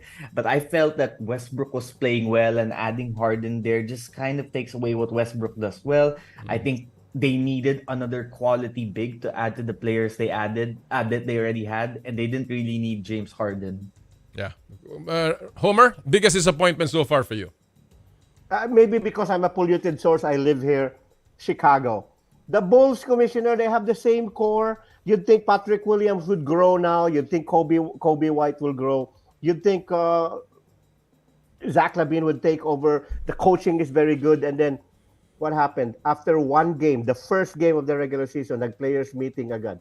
That's the equivalent of Northport saying that was a statement game. Come on, it's the first game of the season. So, yun na, disappointed ako sa Chicago Bulls, Commissioner. I thought they would have done better by now. But they haven't. Chicago is a team that is rebuilding pero hindi nila alam that they are rebuilding. Yes. I think also another team that's very disappointing for me so far has been New York. I thought New York would play better after a year with Brunson, picking up guys that are very familiar with. I think they're very disappointing right now. And of course, Sacramento. Medyo Sacramento. Yeah, that's a good one. I thought Sacramento would be more at the top, but right now they're struggling as well. Of course, it's too early to say with just less than 10 games into the season. Gentlemen, maraming salamat for sharing us with your thoughts on the NBA as well as the PBA. Ang dami nangyayari. It's basketball heaven for all of us, and let's just enjoy it. The in-season tournament is here, and I'm sure you will enjoy it when you go to Las Vegas, Homer. Thank you so much, Naveen and Homer. Blue Eagles Sunday. They're not losing to Adamson. I'll see you in the game, Naveen. I'll see you in the game. See you all. Enjoy. Thank you, Sir Noli. Maraming salamat. Homer, thank you so much. Yan po mga kaibigan natin, Naveen Ganglani and Homer Sayson, enjoying this discussion about basketball. It is heaven right now dahil ang dami-dami nangyayari. And of course, tayo mga sports fans, well, we're enjoying every bit of it. All right, before we bring you our final and very special guests, well, mga kapatid, isa muna pong pagsilip sa mga ala-ala ng nakaraan this week in sports history. Power and Play with Noli, Eala. Ang tagal na nito November 10, 1857, 166 years ago on this day, ginanap ang pinakaunang American Chess Congress. Saan mo nahanap to Santi at saka Chester? Panalo sa inaugural tournament si Paul Murphy na tinalo si Louis Paulson 6-2. May record siyang 14 wins, 3 draws at 1 loss sa tournament. Ang American Chess Congress ang predecessor ng kasalukuyang US Chess Championship. Paul Murphy wins inaugural American Chess Congress this week in sports history. Nako, pambihira yung mga trivia mo ngayon Si Chester ba yan? All right. And at this point, mga kaibigan, it's time for us to put the spotlight once again on, this time, volleyball royalty. Ito po ang ating feature in the spotlight. Power and Play with Noli, Eala. They are perhaps two of the most celebrated names in volleyball today. And of course, ang kanilang koponan sits at the top of the PVL second All-Filipino Conference na nangyayari po sa kasalukuyan. Ang kasama po natin ngayon, volleyball royalty indeed, si Alyssa Valdez and Michele Gumabao ng Creamline Cool Smashers. Hi, Light. Thank you for joining us. And Michele, thank you for joining us this morning. Hi, Noli. Naku, Good morning nakakatuwa. po. Alam ko very, very busy kayo and of course you're coming off a very, very good game and the team is doing so well, undefeated. I wanna lead into this, no? Dahil may mga nabasa ako na part of the concept daw, and I wanna ask the two of you about this, of collaboration on your team or using almost the entire bench has been very important. Paano nangyari itong concept na to, Lai, para sa Creamline? Itong concept of using the entire and of course your bench very, very extensively. Well, aside from lahat naman po talaga maaasahan sa buong Creamline team, I think our coaches talaga instilled in our system na pwedeng gamitin lahat. And yun talaga po yung pinapractice din namin every single day. Lahat umiikot in practice, lahat ginagawa in practice, at lahat magkakasama. Kahit sinong katabi mo, kahit sino yung setter mo, talagang iisa yung sistema na gagawin mo. That's why I think it's very effective every single game. And it's been working for us. And we're really hoping na it's really our advantage going forward this conference. How much has the team bought into this, Michele? Itong concept na to. And of course, yung point na wala na yatang bench itong Creamline Cool Smashers. Parang gano'n ang gustong ipagawin ni Coach Sherwin. How much have you bought into this and do you like it? Actually, Noli, ever since naman when Creamline first started, even naman our second stringers were also first stringers back in college in their respective teams. So, everybody talaga is trustworthy pagdating sa loob or pagiging first six. Everybody can embrace that role. So, everybody po dito sa Creamline talaga, number one, bawal talaga yung superstar mentality. Hindi pwede yung kung dito ka, gusto mo sarili mong playing time. Because our coaches really make us understand na mahaba yung season, ang daming games, ang daming teams. And our mantra is to just really work together. So, if kailangan palitan, if kailangan magpahinga, if kailangan magkaroon ng spark sa loob, magpapalit kami ng lineup, then gagawin namin yun. And we have to be equally happy for each other and really support each other pag nasa loob. And lahat naman po kami in practice, like what Alyssa said, we're prepared for it, we work for it. So kung pwede lang lahat ng posisyon i-practice namin, ipa-practice ko talaga namin. Oo nga, nakikita ko yun. Even yung depth chart ninyo, talagang kahit na sino, nakakapaglaro in so many positions. You know, Michele, maraming nagsasabi, in fact, kanina some of my guests were saying that you are maybe one of those top MVP candidates if the season had ended today. How are you, itong second win mo, your resurgence as a player, what has been the biggest reason for this? I think just staying healthy po is the most important thing. And like what I said also before, it really doesn't matter how you start, it's how you finish. So I'm happy that there is a strong start, but I'm looking forward to finishing this season healthy and finishing this season without any major injuries and just getting through and hopefully winning the championship. Yung individual awards po kasi talagang darating yan if para sa'yo talaga. But it's the championship that we're really looking forward to and working hard for. Kasi yun po yung talagang goal po talaga ng team. All the individual awards, it will happen if you perform or if you do your job. Parang it's nothing new naman na ginagawa namin yung trabaho namin. We have to score, we have to contribute. So I'm just really happy lang talaga that I, of course, getting to play again, but it's really just being healthy and being strong also. Talking about awards, Alyssa, you've gotten almost everything sa volleyball. And of course, the championships, when talk about GOATs in volleyball, nandyan lagi yung pangalan mo. But now you're coming off the bench and you are coming off a different role. How has this role changed you? Meron bang pagbabago? Ito ba'y okay na okay sa'yo? Itong role coming off the bench? This also gives us that opportunity to see volleyball and the team in a different perspective. And I'm actually thinking in such a way na alam niyo po kung saan na makakatulong and ano yung role namin as a team. And hindi naman po talaga pinaparamdam sa amin dito sa team na pag galing ka off the bench ka, ito lang yung natutulong mo sa team. I think very important lahat ng roles and lahat ng position na binibigay sa amin po ng mga coaches. And mas lalo ko po actually alam mo yan, may different challenge ulit at this stage in my career, and I really want to embrace it. And I hope this journey then after recovering from an injury din, talagang mas maganda po ang career pa natin sa volleyball and mas humaba.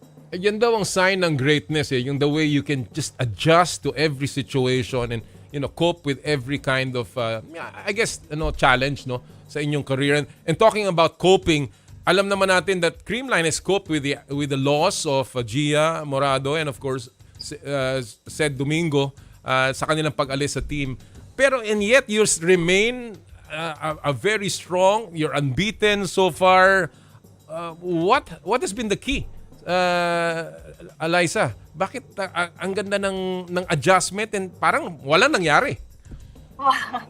Well, there are a lot of adjustments po talaga. We actually missed Gia and Celine, but our coaches, they've been very hardworking din po sa end nila. Grabe yung pag-aaral nila kung ano po yung makakabuti po sa team namin. And I think it's a magandang collaboration between the coaches and the players, and nakikinig din po kami sa lahat ng mga adjustment na ipapagawa din po sa amin. I think it's the open communication din po talaga. And aside from that, we've been together actually for siguro 7 years na rin together. So talagang we're banking on that familiarity din and closeness as a team. And I guess one thing na masasabi ko, yung growth din namin as a team, it's not just a matter of who will score, it's a matter of siguro how will we finish the game. Oh, well, you have been finishing really strong. Of course, nakita natin yung last game you against Petrogas where you just you were down, you had a comeback, and you really finished strong and, of course, kept your unbeaten run. And Michele, the drive to the semis, of course, malapit na yan para sa inyo with a 5-0 record. You're almost really there. What has been the key so far para sa team ninyo?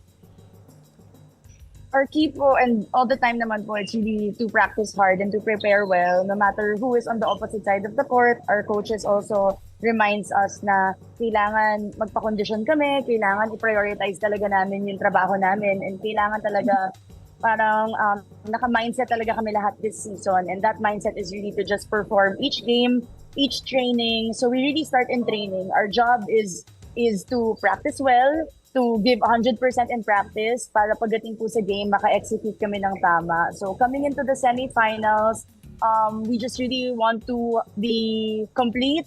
We are really praying to have no injuries and for everybody to be healthy and to just continue to play well and right recovery lang po. One thing about Creamline is that you are multi-titled. Of course, yung last invitational medyo kinapos, pero in the first All-Filipino, kayo pa rin ang kampiyon. And that championship culture has been both a blessing as well as a challenge dahil kailangan ma-maintain nyo na yung level na yan. What drives you, Alyssa? Yung bang failures, is that something that still drives this team? Or is it just something to prove? What else motivates the group? Well, I think it's always harder to defend the title po, and that's one thing that motivates us every single time. And honestly, every championship, every games namin, ang dami pa rin namin nakikita na lapses and things to improve on. So I guess we're all very competitive in nature in our team po. So pagbalik, manalo, matalo, meron talaga kaming pagbalik po ng practice. May gusto kami pang matutunan and gusto pang i-correct. And I think that's a very nice culture here in Creamline, and ganda din po na minimake sure po ng mga coaches namin na we don't settle. After every game, we head on to the next game. I think it's a good mentality din po talaga, one game at a time. And sabi nga po nila, you're defined by your last game. So kailangan every game consistent ka lang. So yun lang talaga. I think consistency is one thing that motivates us as a team. Wow. And that's very difficult when you reach a certain level of winning, yung consistency, dahil that's near perfection. And Michele, ano ba yan? Who is the bigger challenger para sa inyo? Yung mga kalaban ninyo or your attainment or trying to attain perfection or consistency, as Alyssa said? I think it's really ourselves po talaga, Sir Noli, because nag-uumpisa po talaga sa practice kapag kunyari tinamad yung isa, magkakahawa-hawa yan if you're having a bad day. So you really have to overcome a lot of things personally so that you can be the best teammate to your team. And pagdating po kasi talaga sa game, it really just has to come out. Kung ano yung pinapractice namin, yun lang talaga yung lalabas. And siguro what also helps is gusto talaga kaming talunin ng lahat ng team. And kita naman natin yun kasi every time they play against us, against Creamline, they really bring their A game. And yun yung gusto naman talaga namin. And that's also the respect that we want to show all the teams that we're up against na we will play our best and pinaghahandaan namin sila kahit sino yung team. Kahit wala pang panalo or kahit number 2, 3 man yan or nasa bottom, we were really prepared for everyone the same way. And kahit nga po yung last game namin, Noli, mga 10:30 na kami natapos. Pinapanood ko nga pa yun. kami may practice ng 6 a.m. So talagang kailangan po talaga nandun yung discipline and like what Alyssa said, consistency and competitiveness po talaga yung edge po talaga ng Creamline. And it's certainly a lesson for everyone else to follow na para ma-maintain yung galing. You know, talking about teams, 12 teams na ang PVL. What does this mean for you, ladies? You know, Michele, what does it mean? 12 teams, lumalaki pa. And the talent doesn't seem to be nawawala. Andiyan pa rin. Maganda pa rin ang quality. What does it mean for you, Michele? Looking how volleyball Noli has come so far, back in 2013, when I first played for the first ever commercial league, ibang-iba na po talaga. The support from the fans, the support from the different teams, the support from the league, it has really come a long way and we're really blessed to be able to be part of this era or this generation. And we're just really thankful. I'm just really thankful and grateful that everybody is enjoying the sport, everybody is loving the sport like us, and everybody likes to watch and just supports. Yun lang po yung pinaka-importante. Without the support of the fans, hindi po talaga lalaki yung volleyball ng ganito. So kasama po talaga sila on this victory for volleyball. And it's only just the beginning, I believe. Well, you know, obviously yung pagkakapantay-pantay ng teams, ng liga, the parity, yung tinatawag na parity, very important kasi nga very unpredictable ang mga laban. Although you have been dominant, hindi mo naman masasabing ganun-ganun lang yung laro ninyo. Yung talagang pinapahirapan kayo ng mga kalaban. How do you think can the PVL maintain this parity, Alyssa? Oh wow, that's a very hard question talaga. Especially sa inyo kasi obviously kayo gusto nyo malakas lagi team ninyo, di ba? But you know, when you talk about the bottom teams para makahabol, you think a draft is about time? It's time for a drafting system as well? Well, honestly, one thing siguro po na napansin din namin, the teams na medyo nasa baba, pa siguro yun yung mga inexperienced team na bago pa lang dito sa liga and bago sa professional league. So we're really hoping na mas ma-develop din nila. And for sure, given na yung exposure na meron sila ngayong conference, for sure next conference it would be a different ball game again. But as you've said po, I think for other teams to be able to acquire and get other top players, siguro medyo mahirap po talaga ang siguro recruitment. Pati yung recruitment po kasi syempre at the end of the day magkakaroon po ng edge yung isang team. It depends on ano yung practicality reasons also or ano kailangan ng mga players na nire-recruit po. So hopefully we're really looking forward na maging at par din po talaga lahat ng teams and makakuha ng kanya-kanyang mga magagaling na players din, ano? Star players and quality players po ang bawat teams in the near future. I cannot help but ask this, and of course a lot of people are asking it.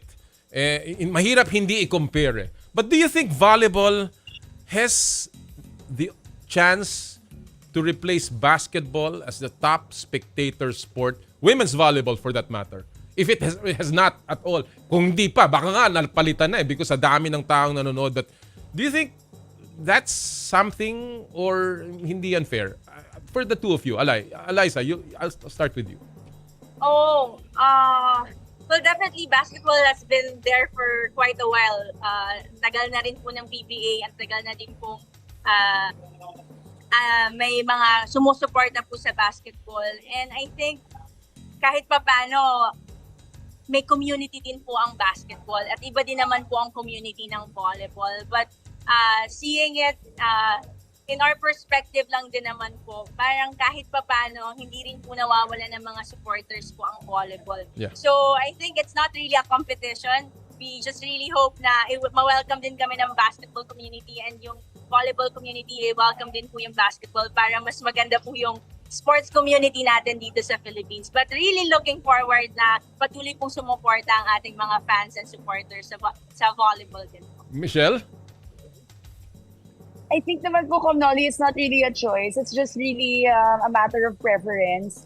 Na kung gusto mo yung volleyball or kung mas gusto mo yung basketball, there are some people who like sports in general and they just watch everything. So the Philippines, I think, is big enough and the fans are more than enough for both sports and even more sports sana to come and professionalize also, commercialize also. We have so much room for a lot more sports to also be put in the limelight like basketball and volleyball. So pero as of now, we see talaga the how people are enjoying watching volleyball live or in TV, and we're really thankful for that. I don't think naman like Alyssa and I or all the players have compared the success of volleyball to how basketball is. Kasi kahit naman kami nanonood kami and fans din naman kami ng basketball. So, Alam ko yan. I think pare-pareho lang. And I also have a lot of friends from the PBA who also come and watch our games and who also come and support. So, it's a healthy, good competition and camaraderie na rin between the athletes. Huwag na natin pag-usapan yung relationship ng basketball at volleyball. Baka kung saan pa tayo mapunta dyan. But before I let you go, again, hindi naman tayo lahat bumabata. Obviously, there's gonna be life after volleyball. Michele, are you still looking at politics? Meron pa ba yan? Noli, I think so. I think in the future, I think it's also in the cards for me. I don't know, but I'm hoping. I do want to serve. I do want to help out. My heart has always been to serve and to just contribute in any way I can. Yeah. So we'll see after a few years, and we'll see after volleyball if really that's the path for me. Well, that's a platform that you have to use, and you use it to the best that you can. Alyssa, ikaw, what is it that you're looking at? Obviously, your legacy is already cemented sa volleyball. Are you looking at politics? Are you looking at disengaging from volleyball completely pag nawala ka na sa game? Oh, Actually, wow. Noli, sa beauty pageant daw po si Alyssa. Bakit hindi? Bakit hindi? Alam ko Kasi wala maraming na interest. boboto dyan. Nako, oh. Wow, Ems, grabe ha. Pero I support. kung siguro, honestly, it's just so hard to tell right now. Kami ni MG, we still wanna, syempre, bring the best Bata out in pa each kami. other. Bata pa kami ko. Alam ko naman. Alam ko naman. But really, I think, aside from playing volleyball and this sport, we want to share our knowledge to the young kids. Yes. And hopefully, magawa po namin yan. I'm actually, kami ni na MG, meron kami mga camps. And sana mas madami pa tayong matulungan and maturuan ang mga kabataan para tuloy-tuloy po ang volleyball programs. And mas madami tayong makikita sa mga professional leagues and sa mga UAAP and NCAA na mga naglalaro po ng mga kabataan ng volleyball. Well, alam ko bata pa kayo and we don't want you to end your playing days. We wanted you to continue forever. But of course, we always have to plan. Thank you so much, Alyssa and Michele. It was fun having you this morning. Good luck sa mga laban. And of course, magpatuloy kayo sa inyong mga ginagawa. Maraming salamat. Mga kaibigan, volleyball royalty in the house. Alyssa Valdez and of course, Michele Gumabao ng Creamline, Cool Smashers. Just a wonderful pair. A great two people who really have contributed so much sa laro ng volleyball. Alright, mag-ubusan na tayo ng oras dito. I just want to make an announcement para sa mga nanalo ng Joyride Top-Up promo ngayong araw pong ito. Nanalo po ng 1,000 pesos e-wallet credit si Shaneline Zamora, Chris Rajas, Mary Sean Kial, Rona K. Rocafor at si Robert Agasa. Congratulations sa inyo lahat. Yung nanalo naman ng limited edition Aqua Flask last week, palabas natin kagad. Last week po ito, nanalo ng limited edition Joyride Aqua Flask. Nasaan na? Santi. Baka mamaya maubusan tayo. Yan! Ems Manriquez, ang Joyride passenger. At saka si James Clifford Tere, ang Joyride driver. Partner, you win ang Joyride Aqua Flask. Doon sa driver sa opisina, makukuha yan sa Joyride. Alright mga kaibigan, that'll do it for us this morning. Thank you so much for joining us. 11:11, enjoy your shopping today. At lagi po natin sinasabi, tuwing Sabado, bawal ang masungit. At sa lahat po ng ating gawain, Ad Maiorem Dei Gloriam, all for the greater glory of God. Kami po ang 1PH, teleserbisyo para sa Pilipino. Susunod na po ang inyong paboritong Inay Ko Po. Happy Sports Weekend mga kapatid! More power, more play!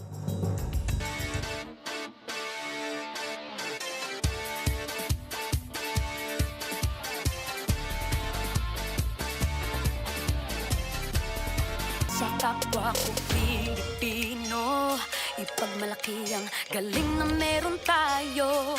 Ilantad ang likas nating talento at magdala ng saya sa mundo. Sa harap ng pagsubok ay di susuko, para sa pangarap tayo'y porsigido. Magpakitang gilas na at huwag magpatalo, ipagdiwang natin ang Pilipino. Yan ang Pinoy. Mula noon at hanggang ngayon, talento natin ang bida. Mula sa simpleng bakuran hanggang entablado natin ipakita. May pagsubok man ng Pinoy, pinalalakas ng saya. San man tayo sa pulo, Chumbe, Shibay, Lakay, Amiga. Sama-samang pakita ang galing natin katropa. Sa kapwa ko